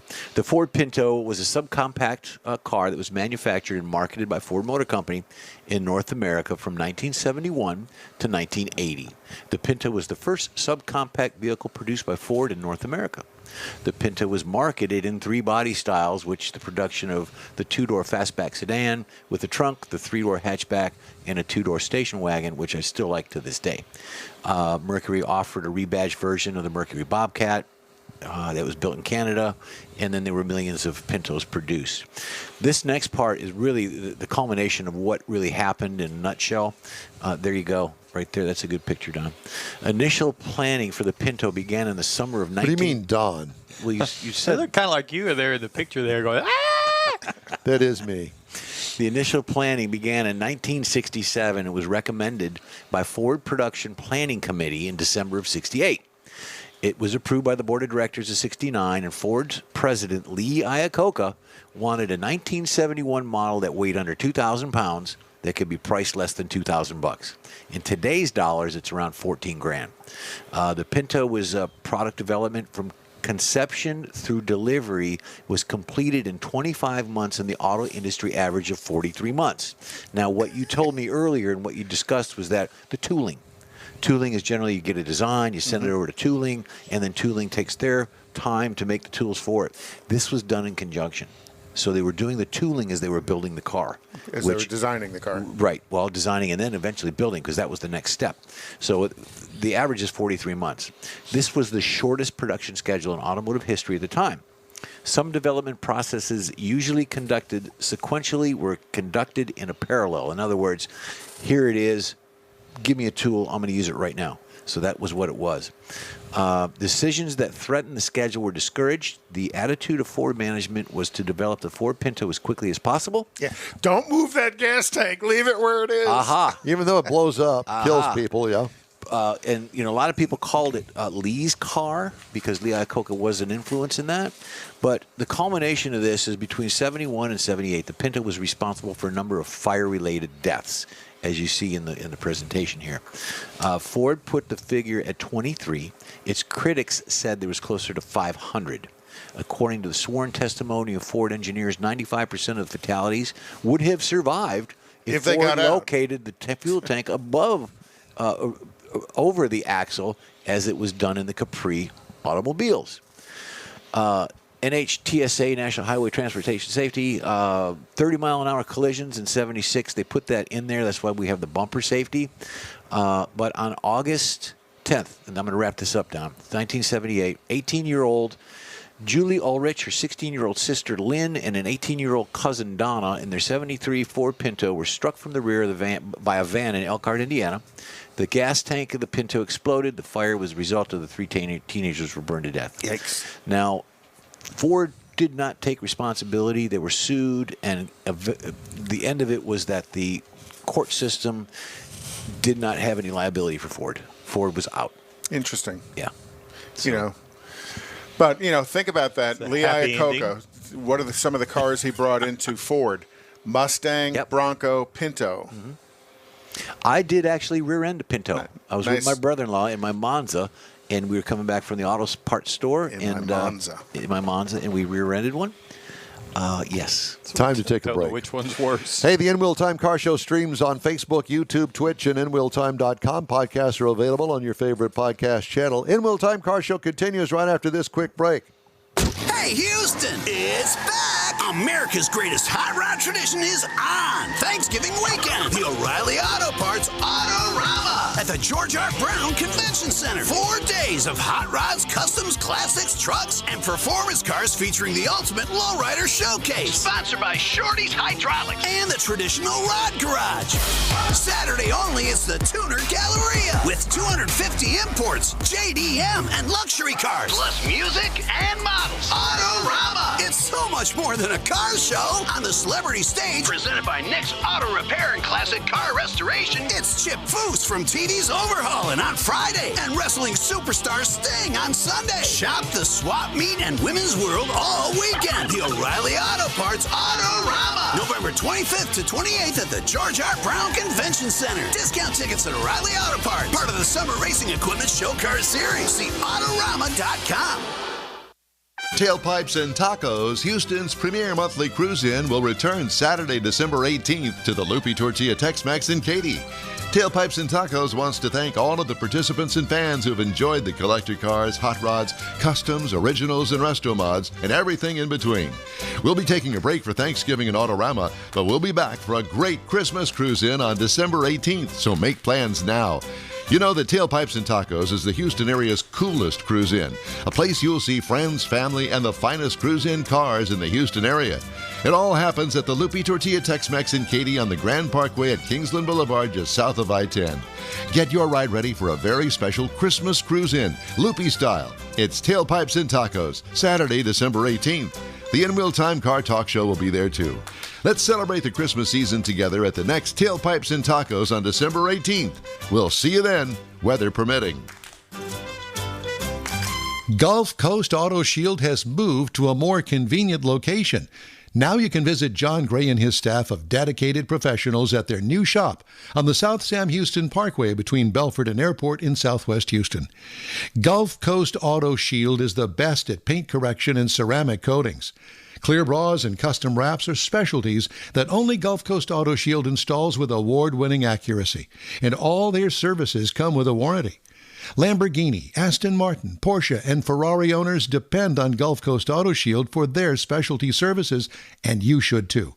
The In-Wheel Time Corvette and Cutlass have both been massaged by Gulf Coast Auto Shield, so isn't it time your vehicle visit their new shop in Southwest Houston? Call John Gray today at 832-930-5655 or visit online at gcautoshield.com. That's gcautoshield.com. Paint, coatings, wraps, and more at gcautoshield.com. Celebrating 10 years of award-winning car talk, it's the In Wheel Time Car Show. Conrad has the car clinic coming up this half hour. We also have this week's auto news, and a very special guest is standing by. Howdy, along with Mike out of this world, Mars. King Conrad DeLong. We need more Jeff Zekin. We do. I'm Don Armstrong. Glad that you could join us on this Saturday. Thanks so much. It's the Saturday before Thanksgiving, y'all. Have you got your turkey picked out? Have you got it unthawing in the fridge? I am the turkey. You are a I turkey. am the turkey. And where did the time go? It's already Thanksgiving. It is Thanksgiving. Holy I know. smokes. Time's thing you flying would- when you yeah. have fun. I guess. So, I came across a story that was written in the Detroit Free Press. Uh-oh. Costs of gasoline versus electric. And a fellow that puts together... What's so funny? I think this will be an enlightening interview. I think so too. Been looking forward to it. So this gentleman, his name is Patrick Anderson, and he is the CEO of an East Lansing-based economic consulting firm called Anderson Economic Group. And so he bought himself an EV, electric vehicle. And the interesting thing, since he's in this business of putting numbers together, he's going, now wait just a minute. This is supposed to be economical? Well, we'll let him explain. Patrick, good morning to you, and thanks so much for joining us today.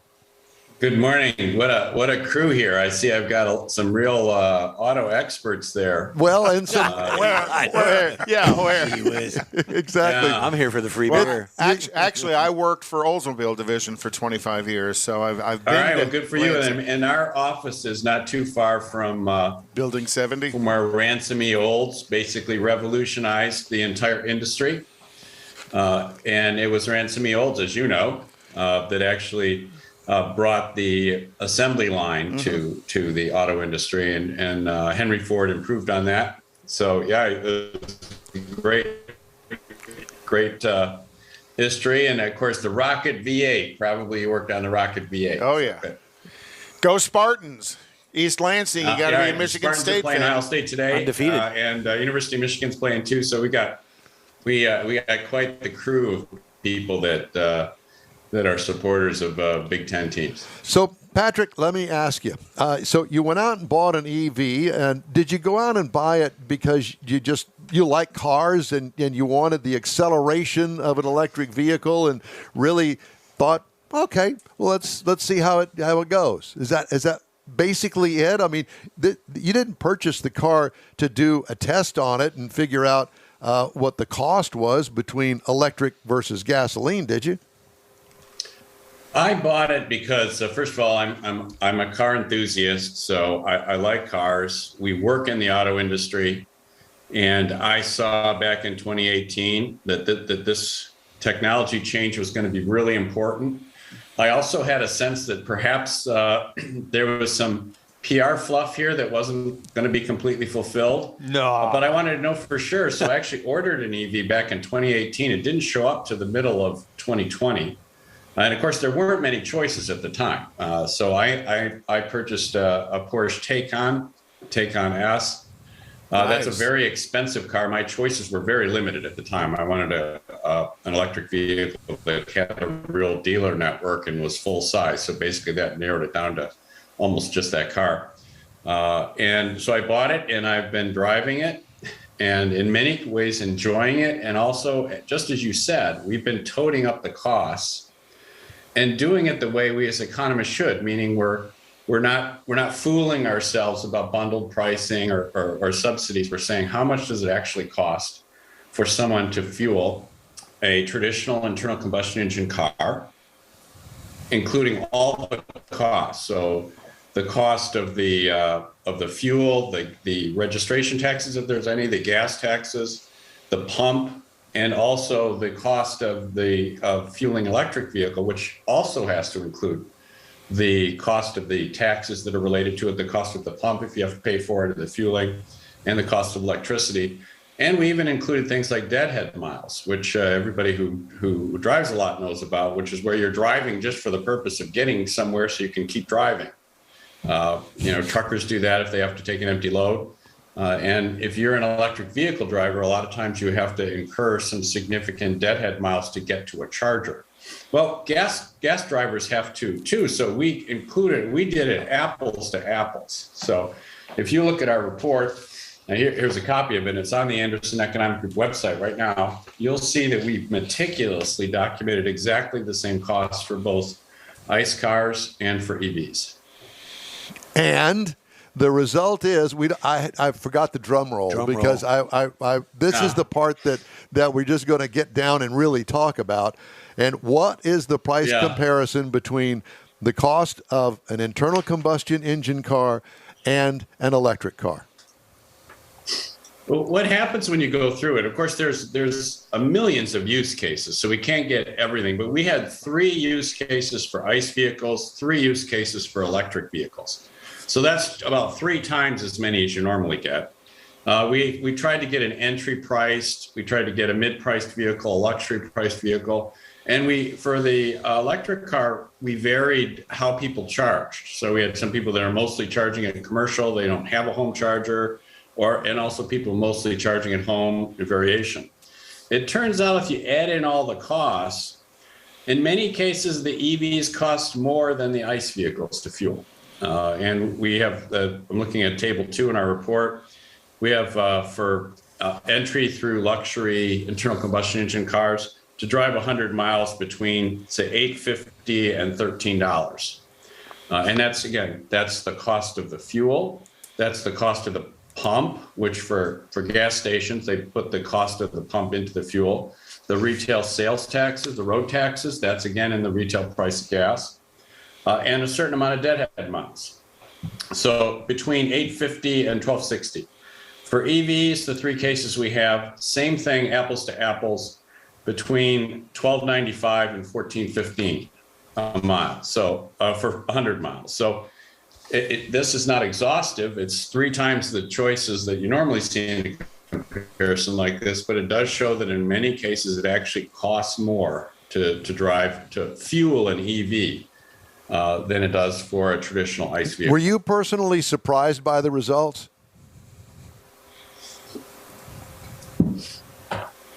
Let me say, after spending many hours waiting at chargers, Yes, and going through the let me say the EV hassles, I guess by the time we did it, I'd already been driving this car for over a year. I was no longer surprised that the results were like that. I mean, I'm an economist, of course. I'm trained to do this, but it was fairly easy for me and others to look at this and go, the retail price of gas includes the pump. It includes the road taxes. I have to count that, right? If I do the EV, I can't consider the cost of the charger and everything else is free. I'm holding up my fingers in quotes. They're free. Yeah. If you have to pay for it, it's not free. If the taxpayers have to pay for it, it's not free. Even if it's bundled in the price of something else, it's not free. And so we knew that earlier on that there would be dollar amounts that needed to be included, that a lot of people would be hidden from them. But I would say I was a little surprised about the fact that a whole variation of use cases ends up with EV cars costing a bit more. The one thing that I noticed that you kind of left out of that was the time spent waiting for the charge.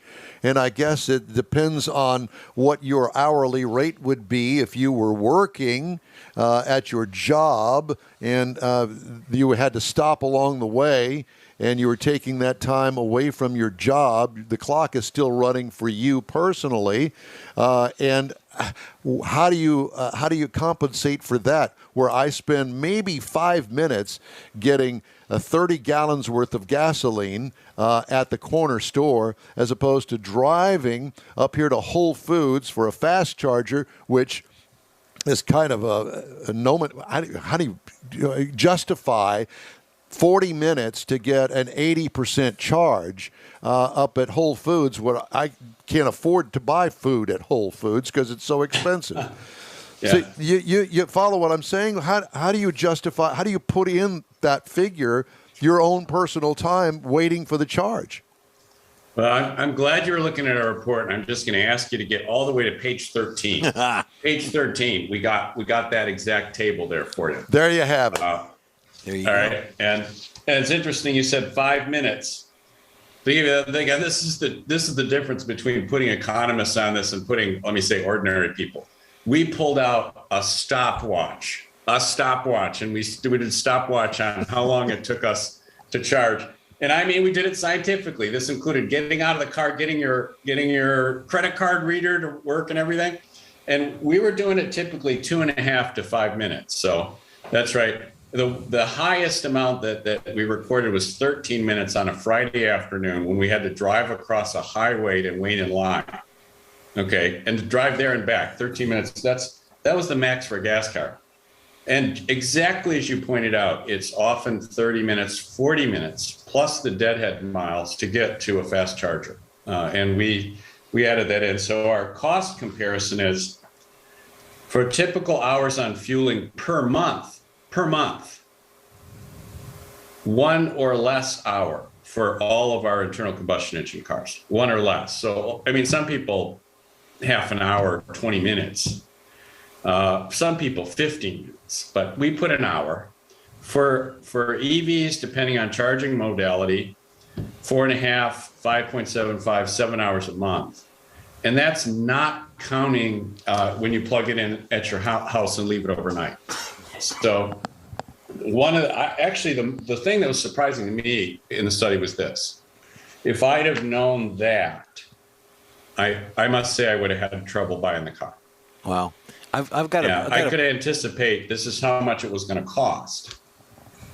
And I could estimate, the fueling, but I underestimated the time burden.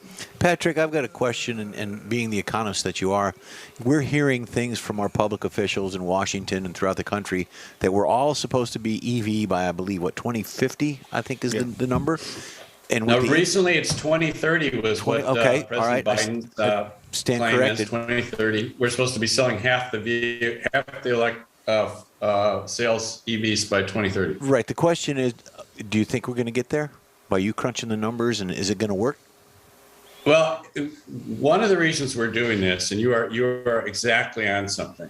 I'm a firm believer that you get to choose what kind of car you drive. Okay. Nothing in here says, oh, you got to drive an EV or you got to drive an ICE car.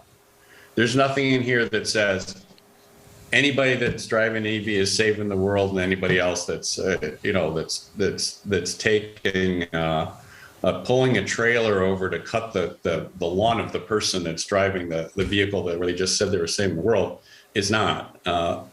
People get to choose for themselves. And I want people to have that. And that's part of what our company does is if you look at the Anderson Economic Group portfolio, we've been around for over 20 years. I got my 20th anniversary Anderson Economic Group shirt on. Nice. We advise companies, businesses, trade associations, and states based on what consumers actually spend, what they actually want to do, where businesses want to be. And we try to make them, put them in a position to make a good investment decision or a good decision. And we definitely are thinking that these are the factors that ordinary citizens will take into account when they decide whether to purchase a car or not. Heretofore, we have early adapters for EVs, including me. Okay. In 2018, I put down a deposit in a car that I don't see until 2020. It costs a lot of money, and it has to get fueled at a place that I've never seen, using equipment that is not proven. And with considerable risks. Okay, I did it. I'm glad I did it, but that's not an ordinary American situation. And I don't want to impose that on ordinary Americans. And at this point now we've got some more experience, and I think people looking at numbers like this and the kind of work that we're doing at the Anderson Economic Group, which I hope others will do similarly, will give people a real chance to make a decision. And I think you're anticipating that many Americans are going to have pause at that time burden and the cost burden. Mm-hmm. Do you still own your electric vehicle? Oh yeah. This car, I've been telling you about the cost, but let me tell you, this is a fabulous driving vehicle. And I like cars. So, the car that I had before was, let me say, a V8 32 valve overhead cam engine with a beautiful dual exhaust all-wheel drive with 400 horsepower rated conservatively. So you probably figure out which vehicles fit in that category. And I love the sound and I love the acceleration. And I did not want to buy a car that wasn't going to give me at least that amount of acceleration. I'm not going to say that that's a moral need. I'm just going to say I like it. So I was willing to pay for it. A moral need. I'm going to quote you on that, if that's okay. A moral need. It's not a moral need, but it was. Once the vehicle is charged, then it's a fabulous vehicle to drive. And you get acceleration that's incredible, and a smoothness of the acceleration that you can't match in literally any gas car I've driven. Are you still do you have a fast charger at your house? No, literally, we are here now. We are here now, and I've had this vehicle since June of 2020. We're still trying to get an electrician to come in and put in the L2 charger. We just got quotes another round. That's part of what we have in our report is how much does it cost to install? We have about $600 for an L1 charger, which is either included in the cost of your car or you have to buy it. Either way, it's not free. I mean, it's not free. Right. About $600, you plug it in, and it's not hours. It could be days before your car's. Right. You don't see the look on Don's face. Yeah, because you're trying. You're trying to recharge with 110. Yeah. Right. Yeah. So there's a picture in that story. There's actually in the USA Today story too. Again, it's look at stories by Jamie LaRue at the Free Press. Excellent story. And she was asking about this, and she says, "Do you have any pictures?" I pulled out a picture of my charger showing 90 hours, 90 hours. Yes. Right. And now we've had some online critics who are claiming that we're claiming that it always takes 90 hours. No, we're not. But you know what? Guess what? If you roll in and you're low and you just plug it into your standard charger, don't come back tomorrow. Don't come back the day I've got it figured out. I had one that had the packet that came from the OEM literally said, if you're going to use the 110, I believe it was like 2 watts an hour or something. Anyway, it was very simple to figure out real quick that you were going to spend 48 hours if you only had a 10% charge. Well, here's and the that thing. wouldn't get you the full. It's 0.8 kilowatts, not one. I think the 2030 number is when the time when your car is going to be fully charged in 2030, Patrick. That's what it's going to That's the number. And some of the other things you guys would be interested in is if you look at the owner's manual. And again, I actually read the owner's manual, so this is getting an idea what kind of car guy I am. I actually read the owner's manual. The owner's manual will tell you that you probably shouldn't charge it all the way up. And you'll realize that the circuitry will slow down the charging if you get above 80 or 90%. Yes. That's one of the reasons why you see the manufacturer's quote charging time to get from 20 to 80. A very peculiar thing. Just think about this. You ever go to a restaurant and they say, we're going to charge you $20 to get from after appetizer to almost all the way through your entree. And then we're going to feed you dessert, but it's going to take 6 hours to eat dessert. Right. So that's one of the reasons.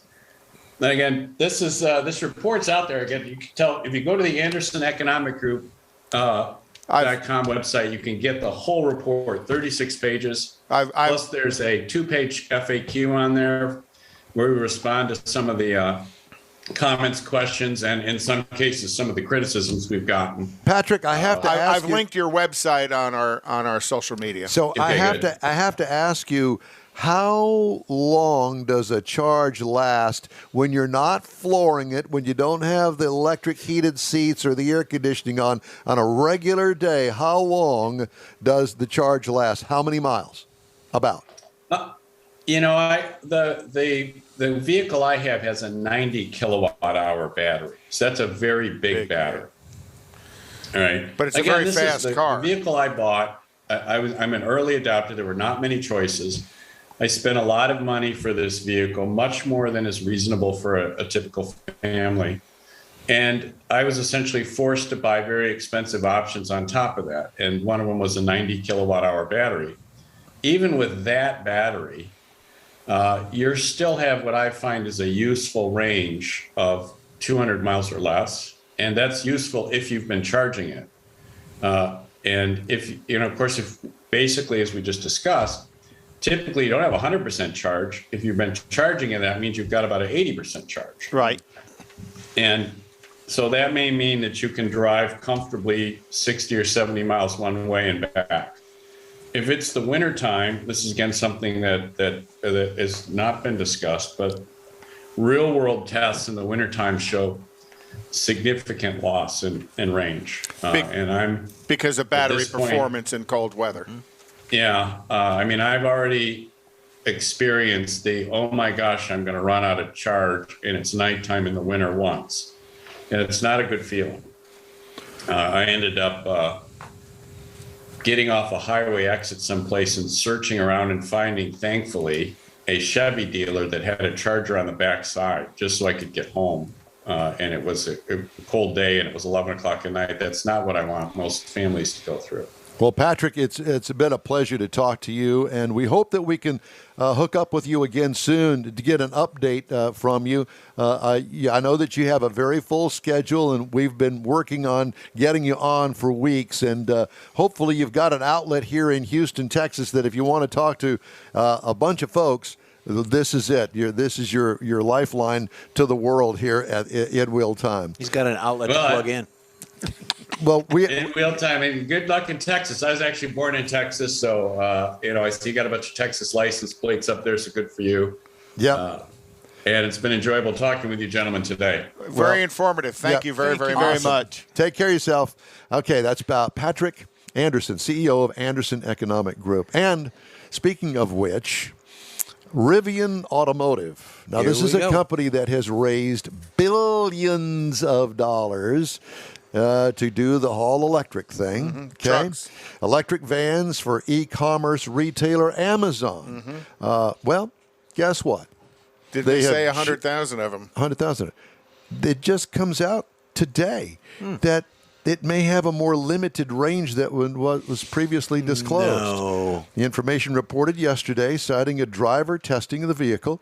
Driver told The Information, which is an outlet, that the battery drained about 40% faster than normal if the van's heating or cooling was on. Strange. Amazon, That's exactly what Patrick was which talking disclosed a 20% stake in Rivian at the end of October in 2019, ordered 100,000 of its electric delivery vans as part of the e-commerce giant's effort to cut its carbon footprint, except it won't go anywhere. Well, but they won't have heaters or air conditioners in them because it uses more electricity. And Ford expects to become the nation's second biggest EV producer in 2 years, and it no longer thinks it needs Rivian's help to do that. Uh-oh. The two companies have scrapped plans, kind of timely, I thought, to jointly develop an EV, according to Ford CEO Jim Farley. Ford already had canceled the planned Lincoln collaboration at the start of the coronavirus pandemic, but still intended to work with Rivian on a different vehicle until recently. Jim Farley says, right now we have growing confidence in our ability to win in the electric space. When you compare today with when we originally made that investment, so much has changed about our ability, about the brand's direction in both cases, and now it's more certain to us that we are going to do what we got to do. We want to invest in Rivian. We love the future as a company, but at this point, we're going to develop our own vehicle. Nanny, nanny, boo, boo. And the other thing Ford is doing on developing their own is they've joined with Global Foundries. On Thursday, they announced a collaboration to manufacture their own semiconductors here in the United States to avoid this chip shortage that's going on. Now, it's probably not going to be until the end of 22 or 23 before all that comes online. But Ford has announced building their own chips here in the States, and I know General Motors has as well. Yeah, and I keep reading. And Except General Motors joined with Frito-Lay. What? The Frito Bandito. Yeah. Well, you were talking about scrapping the idea with the EV. What is the price of EV scrap nowadays? No, I have no idea. Back to you, Don. There was something in that. I don't know. I'm sure it was good. I know. Let's do the car clinic after in the next hour. Sure. Okay, is that okay with you? Absolutely. Because we ran a little long with Patrick and. It's okay. Yeah, but that was a great interview. It was. That was good information, and he was. And I put his article both in this segment of our Facebook as well as on our main Facebook page. Thank you so much it was for very doing good that. reading. Yeah. Well, I thought it was an interesting story, and Mars has been working diligently to get him on because he's a very busy guy. Yep. And got to fit him in the schedule. Thanks for joining us, Thank you, Patrick. Mike. Absolutely. And thank Mars. you, Mr. Mars. Yeah, well, I just do what I can do. That's right. And wait till you get to this. Oh, Lord. I can't Wait till wait. you get to All right. Well, that's it for this hour of the In Wheel Time Car Show. Awesome. Hour number 3 starts after a quick break. Hey, Houston, it's back. America's greatest hot rod tradition is on Thanksgiving weekend. The O'Reilly Auto Parts Autorama at the George R. Brown Convention Center. 4 days of hot rods, customs, classics, trucks, and performance cars featuring the ultimate lowrider showcase. Sponsored by Shorty's Hydraulics and the traditional Rod Garage. Saturday only, it's the Tuner Galleria with 250 imports, JDM, and luxury cars. Plus music and models. Autorama. It's so much more than a a car show on the celebrity stage presented by Nick's Auto Repair and Classic Car Restoration. It's Chip Foose from TV's Overhauling on Friday and wrestling superstar Sting on Sunday. Shop the swap meet and women's world all weekend. The O'Reilly Auto Parts Autorama, November 25th to 28th at the George R. Brown Convention Center. Discount tickets at O'Reilly Auto Parts, part of the Summer Racing Equipment Show Car Series. See Autorama.com. Tailpipes and Tacos, Houston's premier monthly cruise-in, will return Saturday, December 18th to the Lupi Tortilla Tex-Mex in Katy. Tailpipes and Tacos wants to thank all of the participants and fans who've enjoyed the collector cars, hot rods, customs, originals, and resto mods, and everything in between. We'll be taking a break for Thanksgiving and Autorama, but we'll be back for a great Christmas cruise-in on December 18th, so make plans now. You know that Tailpipes and Tacos is the Houston area's coolest cruise-in, a place you'll see friends, family, and the finest cruise-in cars in the Houston area. It all happens at the Lupi Tortilla Tex-Mex in Katy on the Grand Parkway at Kingsland Boulevard, just south of I-10. Get your ride ready for a very special Christmas cruise-in, Lupi style. It's Tailpipes and Tacos, Saturday, December 18th. The In-Wheel Time Car Talk Show will be there too. Let's celebrate the Christmas season together at the next Tailpipes and Tacos on December 18th. We'll see you then, weather permitting. Gulf Coast Auto Shield has moved to a more convenient location. Now you can visit John Gray and his staff of dedicated professionals at their new shop on the South Sam Houston Parkway between Belford and Airport in Southwest Houston. Gulf Coast Auto Shield is the best at paint correction and ceramic coatings. Clear bras and custom wraps are specialties that only Gulf Coast Auto Shield installs with award-winning accuracy, and all their services come with a warranty. Lamborghini, Aston Martin, Porsche, and Ferrari owners depend on Gulf Coast Auto Shield for their specialty services, and you should too. The In-Wheel Time Corvette and Cutlass have both been massaged by Gulf Coast Auto Shield, so isn't it time your vehicle visit their new shop in Southwest Houston? Call John Gray today at 832-930-5655 or visit online at gcautoshield.com. That's gcautoshield.com. Paint, coatings, wraps, and more at gcautoshield.com. 10 years of award-winning car talk. This is the In-Wheel Time Car Show. Just ahead, Mr. Mars continues his series on banned race cars and a different kind of T-Rex this week. Get ready for the Hot Rod Tour of Texas. We'll tell you all about that. We've got the upcoming events calendar. Conrad's going to have the car clinic. And we got today's auto news headlines. Just ahead on today's In-Wheel Time Car Show. Howdy, along with Mike Out of This World Mars, King Conrad DeLong. We need more Jeff Zekin. We do. I'm Don Armstrong. Glad you could join us on this Saturday. Thanks so much. We appreciate it. We've had a very interesting show so far, and we're going to continue it right now. Because now we're going to talk to Bobby Sparkman, and he represents the Hot Rod Tour of Texas.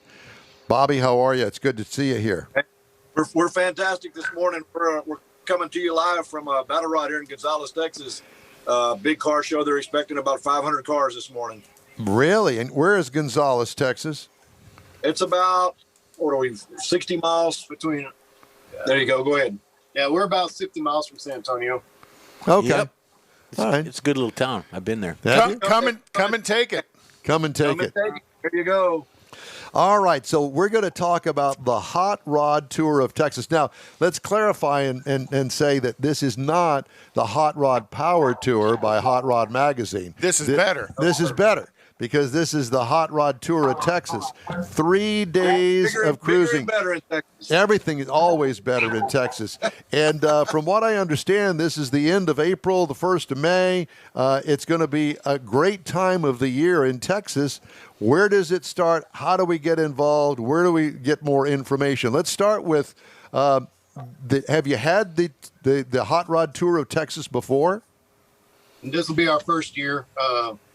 We're trying to get it together. It's going to be an adventure, that's for sure. Okay. And yeah, well, I'm sure that it already is because you got guys like us interviewing you. So it involves not only cruising, but I understand that there's going to be a show and time at a drag strip. There will actually be two show and shines. There will be drag strip time at Alamo City Motorplex in Marion, Texas. And the following day, there will be a drag strip time and another show and shine at Little River Raceway, which is a nostalgia drag strip there in Little River, Texas, up by Temple. Now, how in the world are you guys going to coordinate all this? I mean, it's not the same bunch of cars every day, is it? Brother, the hardest part was coordinating 2 drag strips on a Friday and Saturday. And let me tell you, we sat and we made the whole tour and met with both of those owners, and they were literally, what can we do to bring this? We want it. Bring it to us. So it's literally, where are you going to start? We will start in Victoria, Texas. Down in Victoria. And you're going to, and you can get into the details, but just to make sure everybody understands, you're talking about going to San Antonio, to the track there outside at Marion, and then between San Antonio and New Braunfels. Right. And then from there, as a group, you're going up to Little River and spend some time up there. Yeah, we're gonna leave Victoria in the morning. We will end up at Alamo City Motorplex on Friday, and folks will stay the night there Friday night in the Braunfels area. Saturday morning we'll get up, have a little breakfast, and then we'll head to Speeding Springs Muscle Car Shop. They're hosting a lunch for us, a fantastic place with high quality muscle cars. They're not even open to the public yet, and that's going to be in Dripping Springs. And then from there, we will depart and head to Little River for some raceway show and shine. And this is a great opportunity to get your cars out. We're taking back roads as much as we can, trying to stay off interstates, enjoying the scenery that Texas has to offer.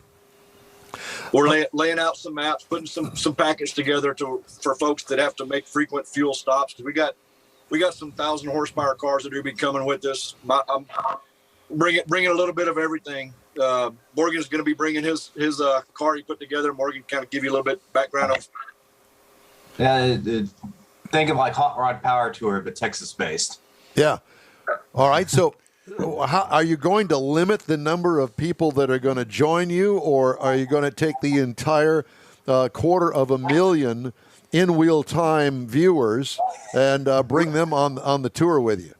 We're taking as we can get. We're not going to limit it, and we're trying to make this where it's as cheap as possible. We have to cover our insurance and some advertising costs, but other than that, we're trying to keep the cost as low as possible. The tracks have. I can't thank Alamo City Motorplex and Little River for allowing us to put this on with those guys and making it to where if you want to get your car on the track for $25, you can get on the track. And it just for the track deal, I guess it'll be something like just bracket racing, or just grudge racing, I guess.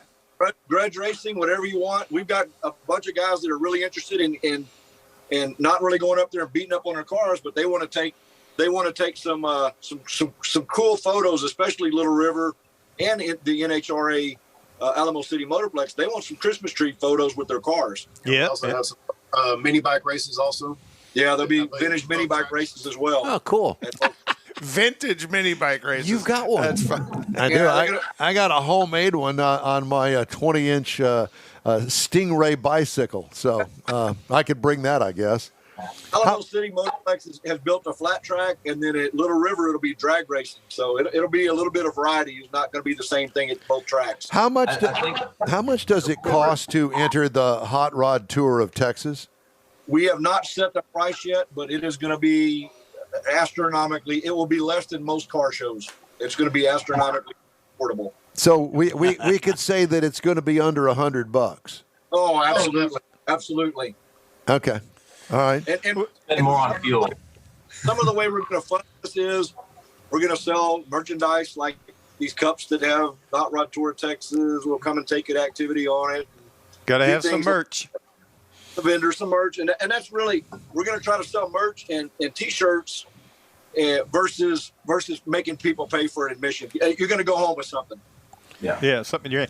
I was curious. You mentioned Morgan's car, that he was bringing it. Kind of an idea of what kind of cars you're looking at.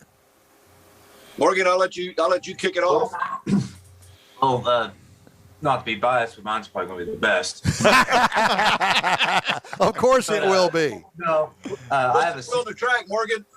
Oh yeah. Except Well, I have a 64 Dodge Polara. Not a fancy 2-door, it's 4-door, but I had it, just got it back from paint and body. And That is cool. That's a cool car. And it's built it to be kind of a NASCAR replica, but still factory and cruisable on the inside. It's not like you see the ones now on NASCAR chassis. But it's got all the original patina with a metal flake roof that's patinaed in on the C-pillar to look like the metal flakes under the white original paint. And it's candy red metal flake. And then my wife, Kate Cook, with Asphalt Canvas Custom Art, pinstriped it and lettered it to make it look like an old vintage race car, and used my grandfather's and great uncle's old dealership from the 60s, their logo, and slapped it on the side. But right now, I'm fixing some bent push rods I found 2 nights ago, so it'll be back in time.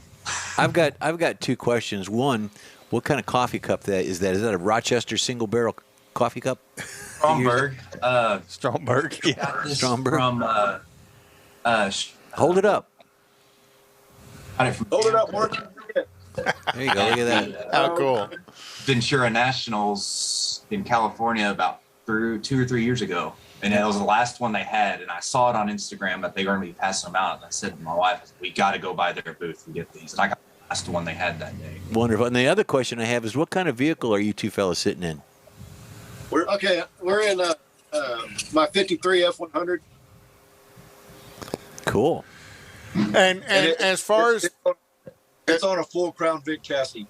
Oh, that makes it simple. We cruised in this morning about 60 miles. Yeah, something like we that. cruised in this morning. I had to pull over and wait for the trailer queens. They were running 65 miles an hour. I was running 90. The trailer. It was a safe 90. I was in this hunk outside the window. Oh gosh. What in the world is that? It's a rat rod of some sort. 28 Model A with a LS motor in it. Oh, now you're talking. Of course. Are both of these vehicles going to be on the tour of Texas? And it's got a 500-pound bomb on the back. I mean, that's for traction, of course. Yep. I've got a 1959 model, 1959 4-door Edsel Ranger that we put on a 2000 Lincoln Town Car, full chassis swap that we're gonna drive on the tour, so I can haul a lot of beer in the back. Wow. So is the intent of the Hot Rod Power Tour of Texas to be drive it, or you're not really inviting a lot of trailer queens, are you? No, It's a driving tour. Our rule has, even as of this morning, trailers to the back, drivers to the front. Okay. Well, that's going to be a blast. It sounds like you guys are into having a lot of fun in the process of doing this as well. Absolutely. Oh, yeah. Now we're reaching out to every small community. This is another. Thank Jeremy for very time consuming, but the right way to do things.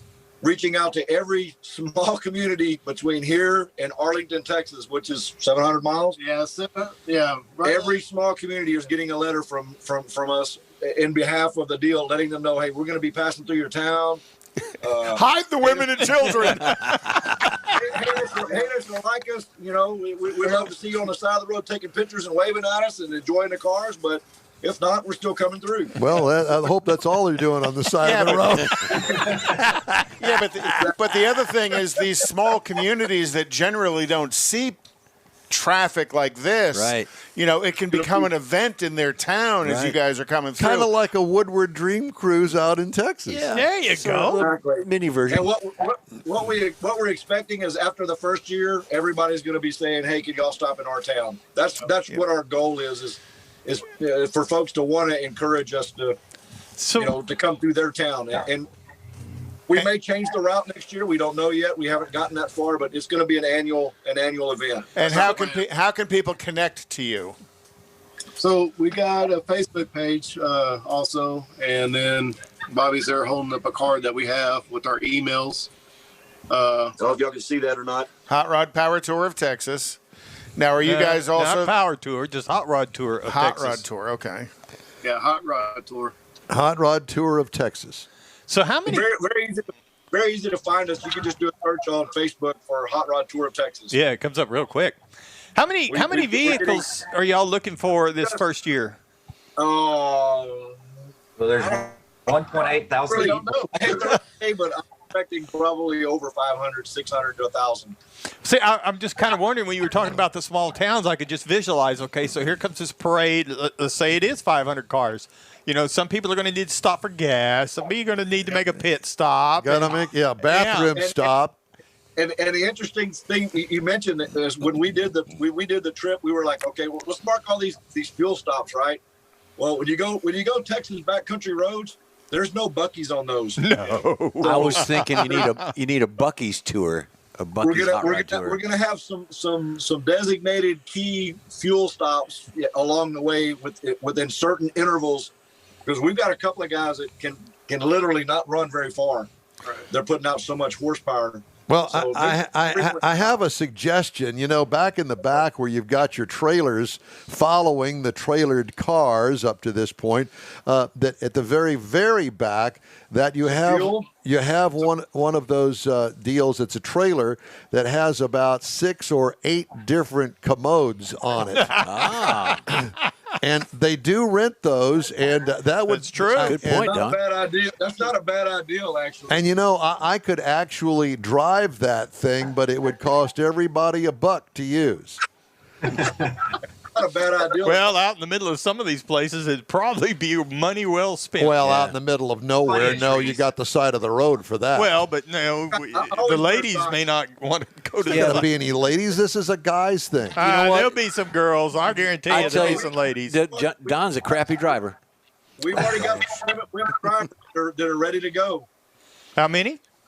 We've already got some women drivers that are ready to go. Oh, yeah, for sure. So the plan right now is April 29th through May 1st of 2022. That's a weekend, Friday, Saturday, Sunday. Mm-hmm. Yes. And Friday in Victoria, and then New Braunfels, Marion. Yeah, Marion that evening. I've been to Marion. Beautiful. Prison. Alamo City Motorplex is a beautiful track. Oh yeah. It's going to be a large contrast. I don't know if any of you guys have ever been to Little River Track, but it is a true old blacktop roadway that they converted into a drag strip, and it's the same as it has been for God knows. I don't know how long it's been there forever. It started in 53, I think, and Don Gartless has raced there. A bunch of famous guys back. Yeah, I know when I found your Facebook page the other day, I started reaching out to a number of people and inviting them to join, and it looks like quite a number of them have. So hopefully we can impact your participation. Do you have in a positive manner? In a positive manner. Do you have any electric vehicles that are going to join? Hey, you never know. You never know. We've had a lot of people ask about different year model cars and all that kind of good stuff, and we told them, hey, if it's cool and it's a hot rod, bring it. So a late model Mustang or horsepower. Yeah, so a late model Mustang or Corvette or whatever, it's welcome, just like a 32 Ford. Absolutely. Okay. Whole car community. We've got some 32 Ford Coupes that are going to be coming with us, and 59 Cadillac. We got a lot. It's going to be such a variety of cars. This would be fun. Yeah, it's going to be interesting for everybody. This will be a blast. Well, gentlemen, more than welcome to come join us. Boy, I'll tell you what, it just wears me out just thinking about it. But yeah, we'd have to do a broadcast from the Alamo Dragway Saturday morning. And you know, I think that David Ainsley and his son would truly enjoy and appreciate. No kidding. That is I covered a couple of events there. We could do it from the Potty Wagon. Tracks. We could do it from the Potty Wagon. That's right. Crappy job. Well, a mobile podcast. Yeah. We've gone mobile before. The Potty Wagon, she's going to be in. We've been on the run before. Well, gentlemen, we look forward to it. Let's talk again come around February, March, somewhere in there, so we can check and see how things are going with the sign-up sheet. And maybe Mr. Mars will set up something for us to be on a remote with you guys. We'll see how that goes. That would be awesome. We would make you guys honorary members of the Hot Rod Tour of Texas. There you go. Thank you. Morgan, thanks for joining us as well. Do we get tattoos? Yeah, something. Don't tell them where that would wind up. But anyway, thank you, gentlemen. We appreciate it. We'll talk to you soon. Yeah. It was great. Thanks. That's going to be fun. It is. Hey, if you'd like to get in touch with us, shoot us an email. The address here is info@inwheeltime.com. You want to do the events calendar, or do you want to do Conrad's Fix Well, It machine? Either way, it's you. Yeah. You're on. Events, there's not too much coming up. Well, we got Autorama next weekend, and we're going to be there. That's the biggest thing. We're going to be live at Autorama next week, and we're going to be there Thursday. Is that next week? A couple of us will be there Friday, Saturday, I and will be Sunday. there Thursday afternoon, 3 to 8. Then the show is going to be on Friday, 10 to 8, Saturday, 10 to 8, and Sunday, 10 to 6, because they do the awards beginning at 6 o'clock. George R. Brown Convention Center, $20 for general admission. You can get a couple bucks off if you want to go down to O'Reilly. Now, children 6 to 12 are $4.99 at O'Reilly. You can get a $4 ticket there. The Saturday is going to be the Tuner Galleria. This is a new event featuring over 250 tuners, imports, JDM luxury vehicles, music, and models. Oh, yeehaw! I'll bring my thong. Model cars, right? Little model cars. Yeah, that's Somebody help us. That's what it is. Chip Foose is going to be there Friday, and Hall of Fame and AEW wrestling star Sting is going to be there Sunday from noon to 3. So at any rate, that's So you need to be there and come and join us and say hi. We'll be signing autographs at our booth. I will be. Sunday, November 28th is Houston Cars and Cocktails at Little Woodrow's in Tomball. Sunday, December 5th is Riding on Faith's Christmas Market and Toys for Tots Show at the Faith Cowboy Church. Also on the 18th is our friend Eric Allen in Deadpool will be doing his Toys for Tots fundraiser. And we will be back on the 18th at... Is it the 18th? For Tailpipes and Tacos. in December. In December. Yes, in right. December. There is no Tailpipes and Tacos for November, but we'll be back in December. Yes. So see you there. All right, so Mr. Mars has a special feature on banned race cars, and it's the T-Rex. And you think T-Rex. No, wait just a minute. I think that... who is it? Is it a Ram, I believe, is making a T-Rex The new now. T-Rex truck, yes. But that's not this. Yeah, this picked up the nickname because of the logo. When they built, it's a Monte Carlo, and it had a big T-Rex out on the hood of it. It was just, part of it was because of the guy, the crew chief that was with it. His name was Rex, and Rex T-Rex, Stump. the dinosaur on the hood of it? Yes. Okay. I just wanted to And clarify. also because the movie Jurassic Park was coming out, and they were a sponsor. It was a promotion deal that kind of all packaged up together there to make this happen.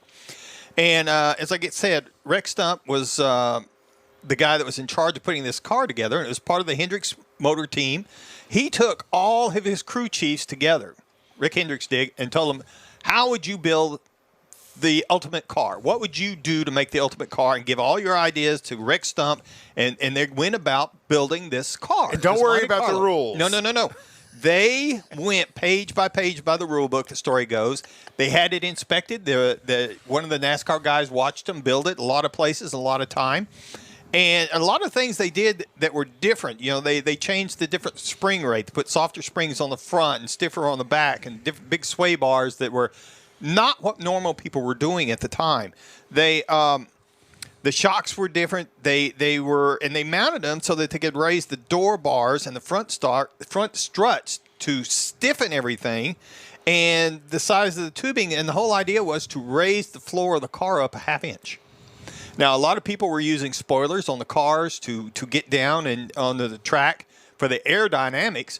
Well, they had it all built in, and they lowered the entire car to do that. So they did this, and Jeff Gordon was doing the testing. And they started out with the testing. They were real impressed. Then they made some more changes with some tire changes. Again, putting soft tires where they didn't normally put soft tires, hard tires, and all that stuff. And it really made a difference. So Jeff Gordon took this car, and they went out into the 1997 All-Star race. That's whenever they made the debut of the number 24 there with the T-Rex. And he started 19 out of 20. He was in the 19th position when he started this car. But because of the changes and stuff they had done, all within the rules, this car was over a second faster lap. He won the race quite handily, because even starting at the 19th position. And the story goes that they were still up on the winner's podium, still getting all the pictures and everything when NASCAR came and said, hey, we want to talk to you. Pull them off to the side before they even got out of the winner's circle. Mm-hmm. And they started saying, talking to them about the car. And, of course, the Hendricks team said it was perfectly legal. We went by the rules. You saw it, all this stuff.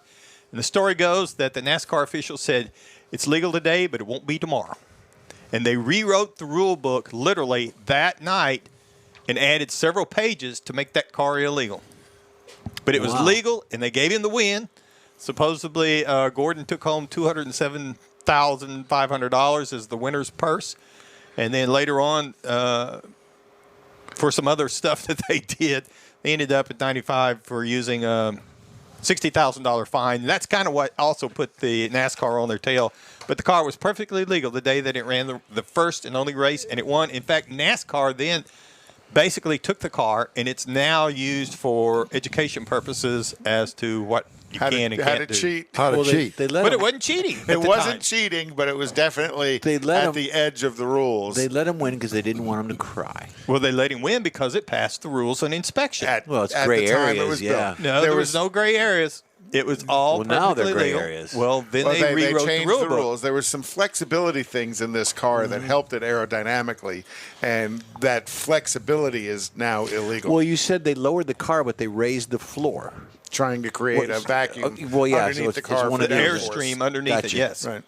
It's all part of it. A lot of these things are now, in 30 years later, they're doing. Mm-hmm. But at the time... Well, you look at a number of the banned race cars Mike has talked about.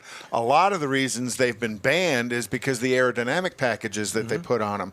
Remember he talked about the Tyrrell with the sliding skirts. Yep. They actually had boards that were on the plastic things that were on the ground that slid that created downforce. Then you talked about the one chaparral with the flexible rear tilting, wing, yeah. and then another chaparral that actually had a vacuum motor in the back of it. That was a snowmobile. It was a snowmobile motor. Yeah, and then Tyrrell did another one. Yeah, it was all about aerodynamics. So you can cheat in aerodynamics. If you ain't cheating, you ain't trying, and rubbing is racing. Again, some of it was, you can't say it was cheating because the rule book didn't say you couldn't do it. It just, so if it doesn't say you can't do it, then you can do it. Till they changed the rules. Till they changed the rules like they did in this one. Because you did it. What year was that? 97 was the year that he actually ran the race and won it. And he did. That was one of his first wins in 97, too. Did he win the 500? He ran the 500 that year. No, not with that car. That car only ran not with once. that car. They only ran that once. They made some changes after they rewrote the rule book. They did change the car to meet the new rules, but it never performed like that again. He won, but not in that car. But didn't he win the Daytona 500 that year? I don't know. That's another story for another day, Jeff. But we'll find that out. Okay, let's come back tomorrow and do it. Let's not and say we did. I'm tired. I need a nap. Uh-oh. We've got another hour and a half of the show. So. No. We have a half an hour. Made you look. Yeah. I did want to mention one other thing, and I don't know what it was. But it's okay for me not to know what it was. Because at this point of the week, my brain is fried. Well, we've talked a little bit about some of the autonomous vehicles. I didn't ask for you. Okay. You said you kind of lost what you were looking for. No, I don't remember what I was looking for. Honda and a company called Black Vec have successfully tested a prototype autonomous work vehicle at a construction site in New Mexico. During the month-long field test, the second-generation prototype of a fully electric Honda performed range of functions at a large-scale solar construction plant, including towing activities and transporting materials, people, and water to preset destinations within the work site. Great. Again, it's this autonomous. We talked about vehicle. autonomous and we talked about electric. Right. Okay. All in one. Kind of. Hey, the In Wheel Time Car Show streams on Facebook, YouTube, Twitch, and InWheelTime.com. Podcasts are available from your favorite podcast provider. The In Wheel Time Car Show continues right after these quick messages. Hey, Hey, Houston, it's back. America's greatest hot rod tradition is on Thanksgiving weekend. The O'Reilly Auto Parts Autorama at the George R. Brown Convention Center. 4 days of hot rods, customs, classics, trucks, and performance cars featuring the ultimate lowrider showcase. Sponsored by Shorty's Hydraulics and the Traditional Rod Garage. Saturday only, it's the Tuner Galleria with 250 imports, JDM, and luxury cars, plus music and models. Autorama. It's so much more than a car show. On the celebrity stage, presented by Nick's Auto Repair and Classic Car Restoration, it's Chip Foose from TV's Overhauling on Friday and wrestling superstar Sting on Sunday. Shop the swap meet and women's world all weekend. The O'Reilly Auto Parts Autorama. November 25th to 28th at the George R. Brown Convention Center. Discount tickets at O'Reilly Auto Parts. Part of the Summer Racing Equipment Show Car Series. See Autorama.com. Tailpipes and Tacos, Houston's premier monthly cruise-in, will return Saturday, December 18th to the Loopy Tortilla Tex-Mex in Katy. Tailpipes and Tacos wants to thank all of the participants and fans who've enjoyed the collector cars, hot rods, customs, originals, and resto mods, and everything in between. We'll be taking a break for Thanksgiving and Autorama, but we'll be back for a great Christmas cruise-in on December 18th, so make plans now. You know that Tailpipes and Tacos is the Houston area's coolest cruise-in, a place you'll see friends, family, and the finest cruise-in cars in the Houston area. It all happens at the Loopy Tortilla Tex-Mex in Katy on the Grand Parkway at Kingsland Boulevard, just south of I-10. Get your ride ready for a very special Christmas cruise-in, Loopy style. It's Tailpipes and Tacos, Saturday, December 18th. The In-Wheel Time Car Talk Show will be there too. Let's celebrate the Christmas season together at the next Tailpipes and Tacos on December 18th. We'll see you then, weather permitting. Gulf Coast Auto Shield has moved to a more convenient location. Now you can visit John Gray and his staff of dedicated professionals at their new shop on the South Sam Houston Parkway between Belford and Airport in Southwest Houston. Gulf Coast Auto Shield is the best at paint correction and ceramic coatings. Clear bras and custom wraps are specialties that only Gulf Coast Auto Shield installs with award-winning accuracy, and all their services come with a warranty.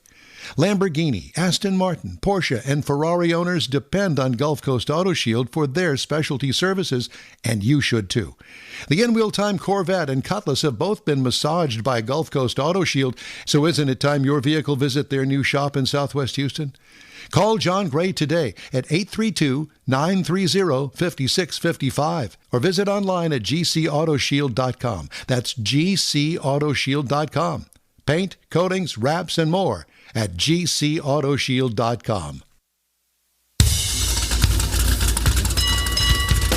It's the In-Wheel Time Car Show, your weekly go-to all things automotive place. At Autorama next weekend, Easy, next Tiger. Thursday. How would you like Easy. to talk like that guy I don't all the know. time? No, he's probably single. Ahead, we'll have the events calendar and the stories making automotive news headlines this week.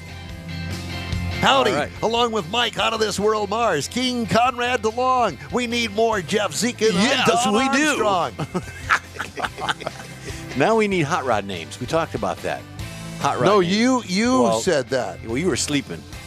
Yeah, well, so what are the hot rods Well, you names? know, like Moondoggy and Big Daddy and Gidget and all that. You can be Gidget. No, Don I wants want to be Gidget. See? He I wants want to to be Gidget. Well, What do you want to be? Moondoggy or Big everybody can't Daddy be or Gidget. Daddy-O? Big Daddy. All right, I'll be Daddy-O, and you got... Old Daddy. We got Gomer Pile over here. Gomer. No, No, Beetlejuice. Goober Pile, We not got Gomer. Beetlejuice. There you go. Beetlejuice. We need... Mars, We need we're names like talking about you. I'm with you. He's but working. He could be Mikey Joe from Petticoat Junction. Ooh, You know, Billy Joe, Betty Joe, Bobby Joe, and And Mikey, Mikey Joe. Joe. I could do that. Yeah. I could swim in the water tank. We're not Yeah. talking about swimming, buddy. I think Becky Joe would beat you to death. She'll hold you under the water. All righty then. This is a car talk show, but we Is it? We we wander. Yeah, no, we've gone off the track again. Well, you know, we tend to do that Yeah. quite frequently on this show, but usually it happens a little later. But it's been one of those weeks. I don't know about for you, but for me, most definitely. Are we drinking after the show today? Let's hope. What do you want to drink? Cough syrup today? Yeah. Okay. Oh, gosh. In coffee. What? Oh, gosh. Cough syrup. MD 2020. Ludens. Mogan David 2020. Mogan David Vicks. 2020. You know, I actually tried that one time, and I was not impressed. Mogan That is David? some really bad stuff. My mother drank that. But will say that I got real. Just before he was conceived. Yeah. That's why she used to call him MD. Huh? It's a nickname. No, she drank it on Sundays, cooking Sunday dinner after church. She would have her little vino. Yeah. It's good stuff. That would be the church wine. I did a little Annie could be. Green Springs and Boone's Farm. when I Boone's was Farm. young. Yeah. Hello, Boone's Farm. I told you that story. Yeah. I had a friend of mine that did cook-offs, and he did them throughout Texas. And that Cooking was, sherry. No, there were people bring the coolers of beer and things like that. They had a cooler of Boone's Farm. It was like one of their traditions. God, well, you know what? When we have that summer company party, we'll have a cooler just for Conrad and me. I'll have the Strawberry Hill, and he'll have the apple. You might We'll have- bring it on the Hot Rod tour. You gonna of go? Texas. There you Yeah, go. I got to go. Yes, I do want to go. I think that sounds like fun. Wait Yes, a minute. I will get the car fixed. No, Yo. he said that. I heard that. Yes, I will Write get that the car down. Wait a minute, let me Ladies write and this gentlemen, down. it is What is the date? 10:33:27. We had 11:20. we had Austin on the 10:33:27. Oh, I want to brag on my son for a second. We Okay. had my son on the phone the other day, giving him some news. He is my son Austin DeLong is going to be enshrined in the Texas Swimming and Diving Hall of Fame. Awesome. Wow, that's awesome. Fantastic. As a water polo player, he'll be, from what I understand, he'll be the first water polo player enshrined in that. So in April the 8th, up in Austin, Texas, at the university swimming pool, they'll have the event Aquatic. there for him. The Aquatic area, center. yeah. They'll have the I event think they there. call that So- a natatorium, don't they? Well, And we were yeah. and we were talking to Austin, and Austin said, "You got the rally running." Oh. That's where that story was. There's where the pressure's coming He from. listens not to from the us. show. Oh, no. Thank you, Austin, for getting that done for us. So in the water polo, do they go through a lot of horses? Yes, they teach the horses to hold their breath. You'd have to watch it to understand just how wild that It is. sport that It is very the exertion. They got to be very fit. Because they don't touch bottom. No, you can't touch bottom. It's extremely physical. You're a 200-pound guy swimming back and forth in a 30-meter pool, and another 200-pound guy is swimming back and forth, and you're each trying to drown each other along the way. Throw a ball in a And net. as long as you have the ball in your hand, about anything's fair, except they can't strike you in the head. It's water polo. It's a Well, fun what sport. if you accidentally strike somebody in the head? Then you get kicked out for 20 seconds. Like That's hockey, all? Like hockey, yeah. 20 seconds? Yeah, Or but they give gotta you- swim that- all the way out and swim all the way back. That in. would be worth it. Or they give you a red card. Well, yeah, red card or yellow card. I officiated for a number of years. Which red card will be hosting a jam session tomorrow, and then on December. Where's the jam 4th, session? December 4th, we're playing at Duke's Tavern on Mason Road. Oh, so in one thing at a time. Where is Sunday's jam It session? is do at one County thing at Line. a time. County Line tomorrow, 4 to 8. County Line in Richmond, Texas. Correct. And we'll the band I'm with will be playing the first hour. We do our set gig, and then we'll invite musicians up to play for the duration. So how I should cool be. is that? So I need to be there at 3 to start drinking, and then bring your kazoo Yeah, bring a kazoo. We'll get you up. or a recorder. Recorder, do that too. they're not the same. Recorder doesn't sound the same. No, recorder is more of a flute instrument, flute, and then the kazoo is just the My kazoo. recorder is a little pocket thing that You're familiar listens with to playing the people. flute, aren't you? Yeah. Mm-hmm. Yeah. So and then What? the 4th of December is when we're going to be at Duke's Tavern. So I want to have see everybody no there. musical talent whatsoever. None. I have trouble turning the I radio can't- on. I couldn't carry a tune unless it was in a bucket. Do you dance? No. That's even worse. Can't sing, can't dance. What can you do? He's a car guy. He's a car guy. Car guy. Yeah. He's our favorite. The car guy that has a car that doesn't run. So let's talk a little bit, if you want. Let's get go to back that on the transition. car world here. Which cars are the most American for 2021? You mean most American parts Content. or American? American content. Okay, American content. So looking at the which cars are the highest American content, the top 20. The Lincoln Navigator is number 20, and it's built in Louisville, Kentucky. Okay. The Lexus ES is number 19, built in Georgetown, Kentucky. The Toyota Avalon is number 18, built at the same assembly plant in Georgetown, Kentucky. Could you move your mic a little closer, please? Thank you. The Honda Accord is number 17, built in Marysville, Ohio. The Jeep Grand Cherokee, built in Detroit, Michigan, is number 16. In Wentzville, Missouri, they build the GMC Canyon and the Chevrolet Colorado, and those are number 15 and 14. The Acura TLX, built in Marysville, Ohio, alongside the Honda Accord, is number 13. The Acura RDX, which is their small sport utility vehicle, built in East Liberty, Ohio, is number 12. Number 11 is the Ford Expedition, again built in Louisville, Kentucky, near the alongside the Lincoln Navigator. Number 10, built in Texas, the Toyota Tundra, built in San Antonio. Number 9, the Honda Passport, built in Lincoln, Alabama.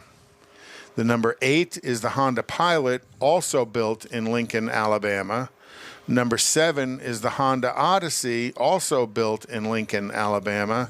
And the Honda Ridgeline is number 6, built in Lincoln, Alabama. So kind of interesting how many of these are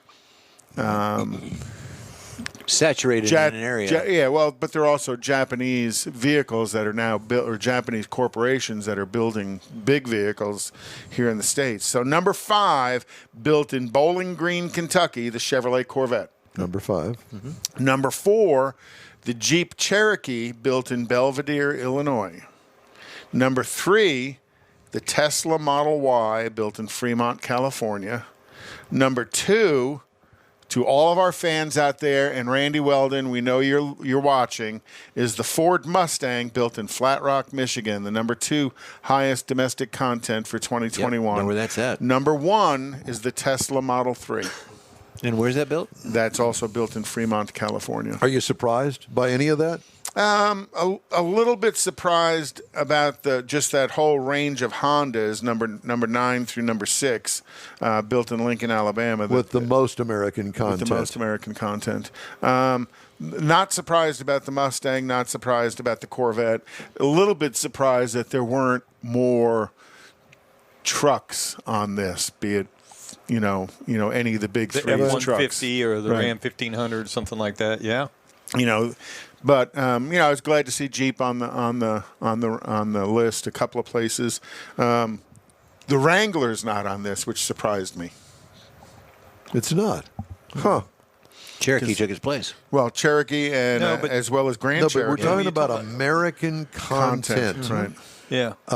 That's interesting. Because the Wrangler's Toledo, Ohio. Right. And you would think that either the frame, because those are on frame construction, or body panels, the largest part of the vehicle, would be stamped in the United States, but not necessarily, Not necessarily, I guess. yeah. So, but, when you think about what cars are made in America and have the highest domestic content, there's some surprising things on this list. I was surprised at the Tundra, by being in San Antonio, and I know they built all these, like the seats and a lot of those components are built there. They've got new places to build them. I'm surprised it wasn't higher on the list. Right, and it's the only full-size truck on the list. Colorado Canyon are mid-size trucks. Yep. Yeah. So the only full-size truck, and now that's going through a complete revamp. So I wonder where it's going to place on the list. It has been. I mean, it's now, they're now spitting out the new one. Right, where it's going to place on the list in 2022. So why the top 20? Why did you use that as a number, as a starting jump-off point? Just that's top 20 list, man. It's a top 20 list. But you remember like the top 40 survey? Because if I did the top 40, Don would be, hurry up, get done. No, get he'd done. So the other thing I was caught when you were going through it, the Colorado is number 14 and the Canyon's number 15. I mean, is there really a significant difference between them that caused them? Or absolutely not. But because they are different branded vehicles, they just get their own space. Could they go down the exact same assembly line? Well, but then, as does the Navigator and the Expedition. Yes. Many of them. Expedition comes in at 11th. Navigator comes in at 20th. So Now, that spread's pretty big. The other interesting thing is that the Tundra and the Tacoma are Come both down the same built assembly line.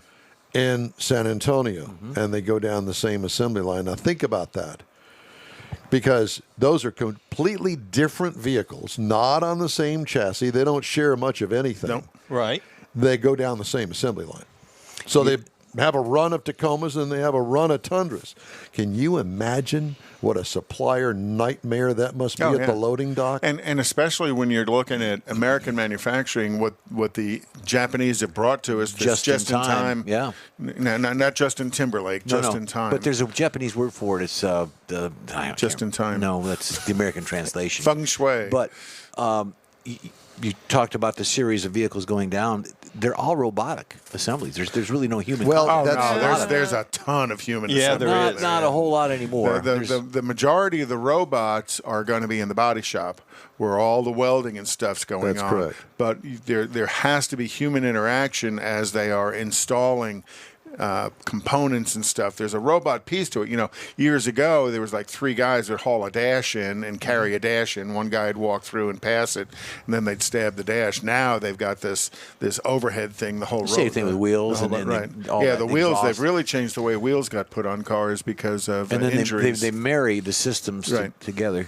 Well, in that Toyota plant, that was one of the things that fascinated me, that you had the assembly line coming, and the robots had these trains, and it would bring these big bins of parts for that vehicle, and it would line up so that the guy who's doing the dash, he got the dash out of the bin for that vehicle.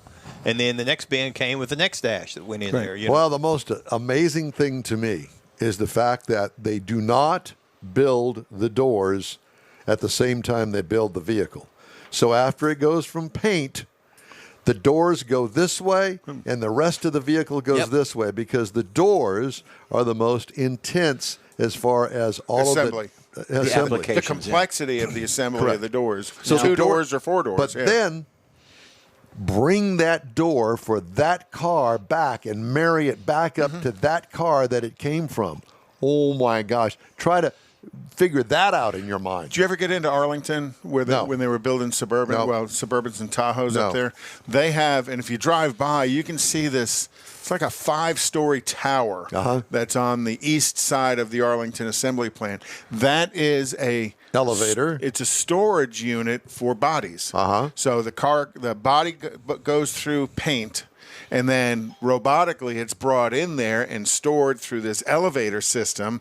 And then when you order the red one, the elevator system goes and picks a red one and throws it on the line.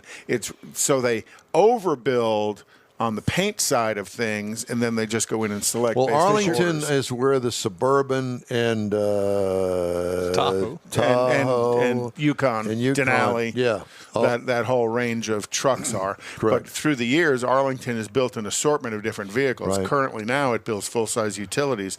There was a point in time where Arlington was building the Chevy Impala, the rear-drive Chevy Impala and Caprice. Arlington also used to build the G bodies. They also build Cutlass Supremes and stuff. So. Malibus and stuff like that. General Motors, I worked for them in the mid '70s, and working for Fisher Body, the Cadillac, from the firewall back to the trunk was all produced at the Fisher Body Port Street plant. That's where I worked. That's where my dad worked. My brother worked there too. So from the firewall back, the car was painted, the interior was put in, the vinyl tops, all that stuff was done. They would put it on a transport, send it a mile away to the Cadillac division, and have it married to the chassis with the engine and the front fenders and the hood. Now, when I worked there... seems inefficient, but... Well, that's the way it was General done. Motors. Yeah, it was the way it was done. So I did every third job coming down the line, and back in the day, you push a button in the glove box, and the trunk would open. That was the trunk mechanism. In the trunk, there was a cover around it. They call it a striker cover. I did every third job down the line. So I would sit there with my little pneumatic drill and my pile of screws, and I'd count 1, 2, 3. That one's mine. And I'd go zip, zip, zip, and then I'd go back and sit down.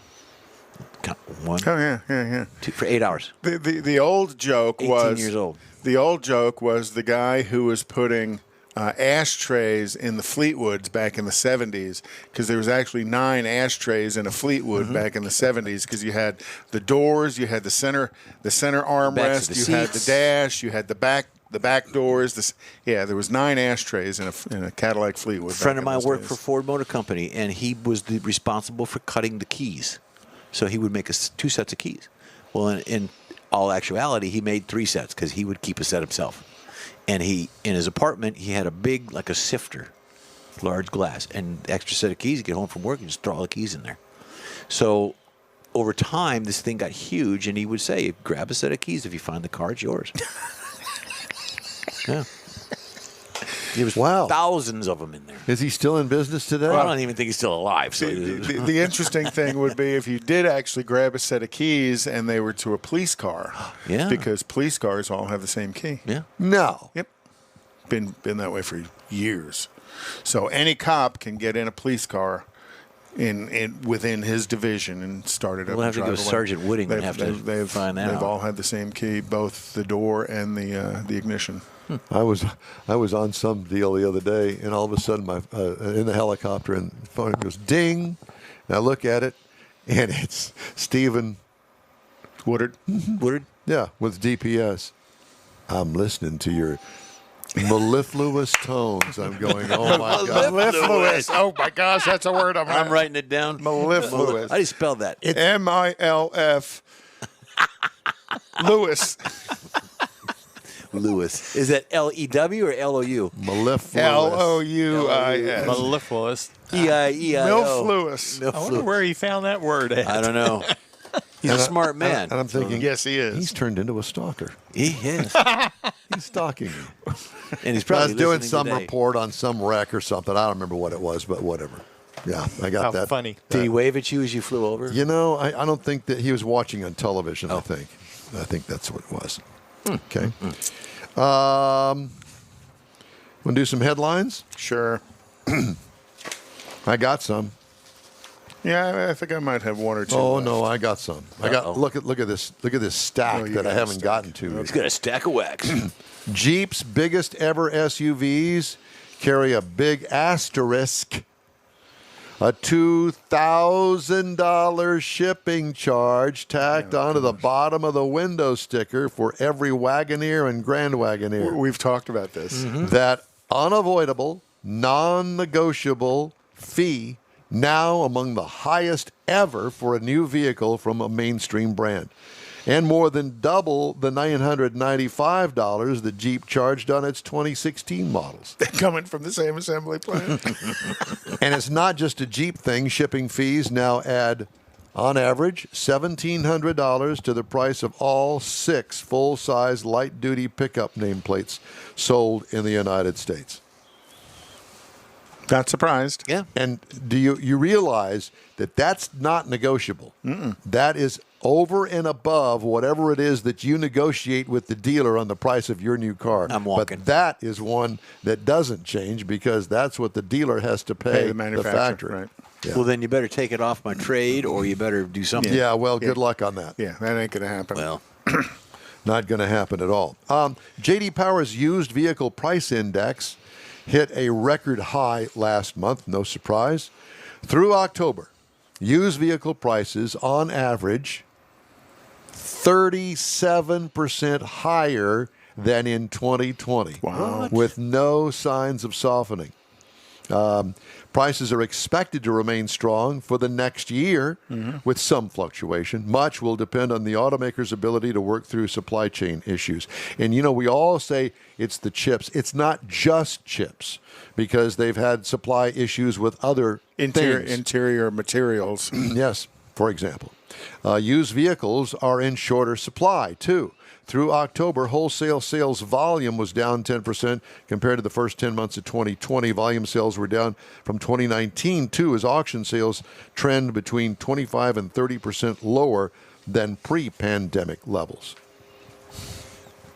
Ford partnering, I think you said this story, and I'll just keep it brief, partnering with global foundries to accelerate production of U.S.-made chips. Which is, that's what they're going to Microchips. have to do. Yeah. Well, I keep reading these stories, and this has just happened here in the past couple of weeks, that the chip crisis is beginning to soften. Yep. Well, I'm, with me driving around, I'm seeing more and more, it seems like full-size trucks on dealers' lots now. So, driving by people who had none, now they've got 20 or 30. Yeah, the dealership in Winnie that I go by every Saturday morning, I kind of gauge things by that, but I noticed today he had 3 new Jeep vehicles on the lot where he had none before. Well, and that's because they're starting to ship more and more. He tripled his inventory. Yes. Reliability. Car reliability. Japanese auto brands Lexus, Mazda, and Toyota once again snagged the top 3 spots in Consumer Reports' annual auto reliability report, with Lexus edging out Mazda as the most reliable.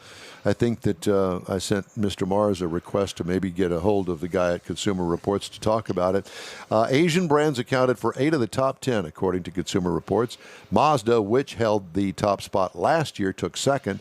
Toyota took third. Japanese luxury brand Infiniti finished fourth, and Buick finished fifth, the only domestic brand to score a top 10 in the survey. And I won't go any further than that because I know that I like to talk to those guys at Consumer Reports. Yes. Yeah, it's always interesting. The methodology that they use and that sort of thing. And how they truly stay autonomous, might not like the word, from the industry. They view things purely as a consumer reporting organization. They segregate themselves from from all the noise. Group 1 Automotive has completed the purchase of 27 dealerships from Prime Automotive Group, about a week ahead of its planned date to close on the mega transaction it announced in September, expected to cost $880 million. Group 1 of Houston said the closing to date included substantially all of the assets, including 27 of 30 dealerships originally announced in the deal, real estate, and 3 collision centers. I bring it up because that's a Houston company. Group 1 acquisition gives the nation's 4th largest new vehicle retailer more scale in the Northeast. It also will serve as a platform to help grow its digital retailing platform, Acceleride. We have not heard of that yet, but you will. Do you think because of the COVID and the chip shortages and all the nonsense with airbags that these dealerships are just saying they're just throwing it in the towel? No. And they're no. I think it's very much like the radio business was back in the early 90s. The big guys are eating the little guys. Yep.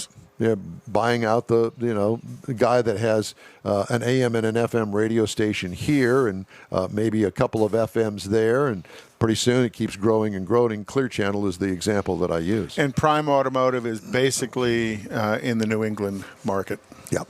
U.S. Environmental Protection Agency said the fuel economy for new vehicles hit a new high in the 2020 model year at 25.4 miles per gallon. But most automakers relied on credits to meet federal emissions requirements. That's a thing that somehow somebody came up with years and years ago. Government. Yeah.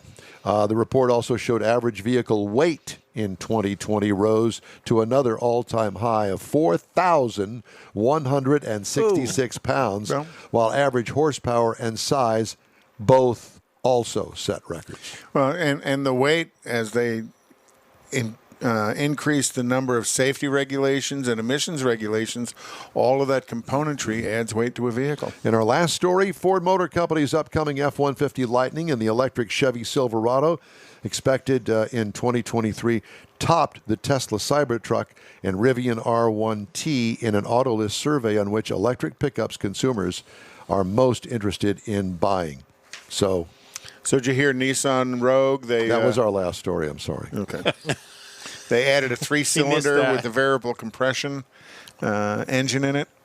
No, I didn't hear that. The variable compression is pretty cool. It's back! America's greatest hot rod tradition is on Thanksgiving weekend. The O'Reilly Auto Parts Autorama at the George R. Brown Convention Center. 4 days of hot rods, customs, classics, trucks, and performance cars featuring the ultimate lowrider showcase. Sponsored by Shorty's Hydraulics and the Traditional Rod Garage.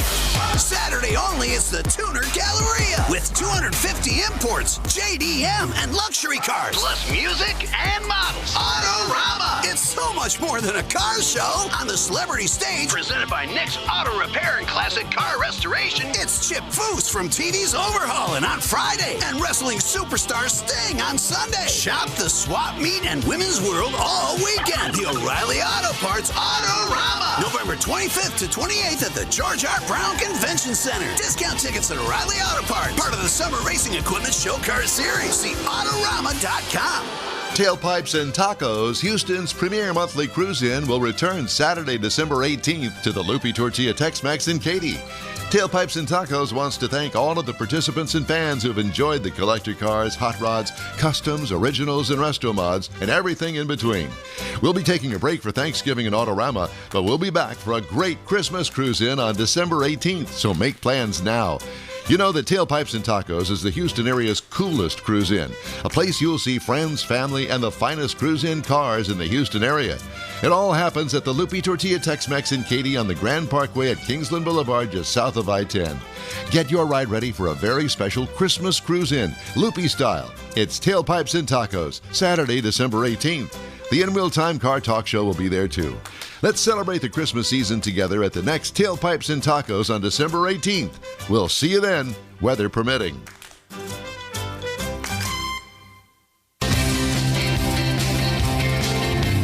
Okay, well, everybody's mic is on, so you can go ahead and let it rip on me now.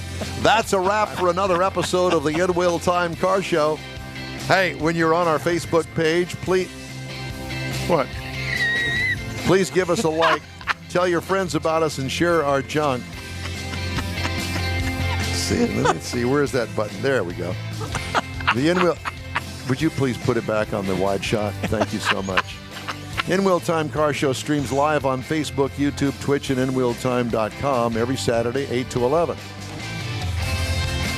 Podcasts are available from your favorite podcast channel. You know, I think I'm just going to say have a great weekend, great week, stay safe, and we'll see you next Saturday from Autorama. Oh, yeah. When visiting, please be sure and stop by the In-Wheel Time booth. Say hello, not to Conrad, but to us. And your microphone's not on. Nobody can hear you. Use mine. And see the awesome custom Cadillac truck by Dwayne Jenkins. Yes. Oh, yeah. You must stop by and see that. It's going to be a showstopper, I promise. Today's show was produced by the Beverly Hills Neighborhood Association. Oh, Karen. For Mike, Conrad, Jeff, I'm Don. We'll see you next week.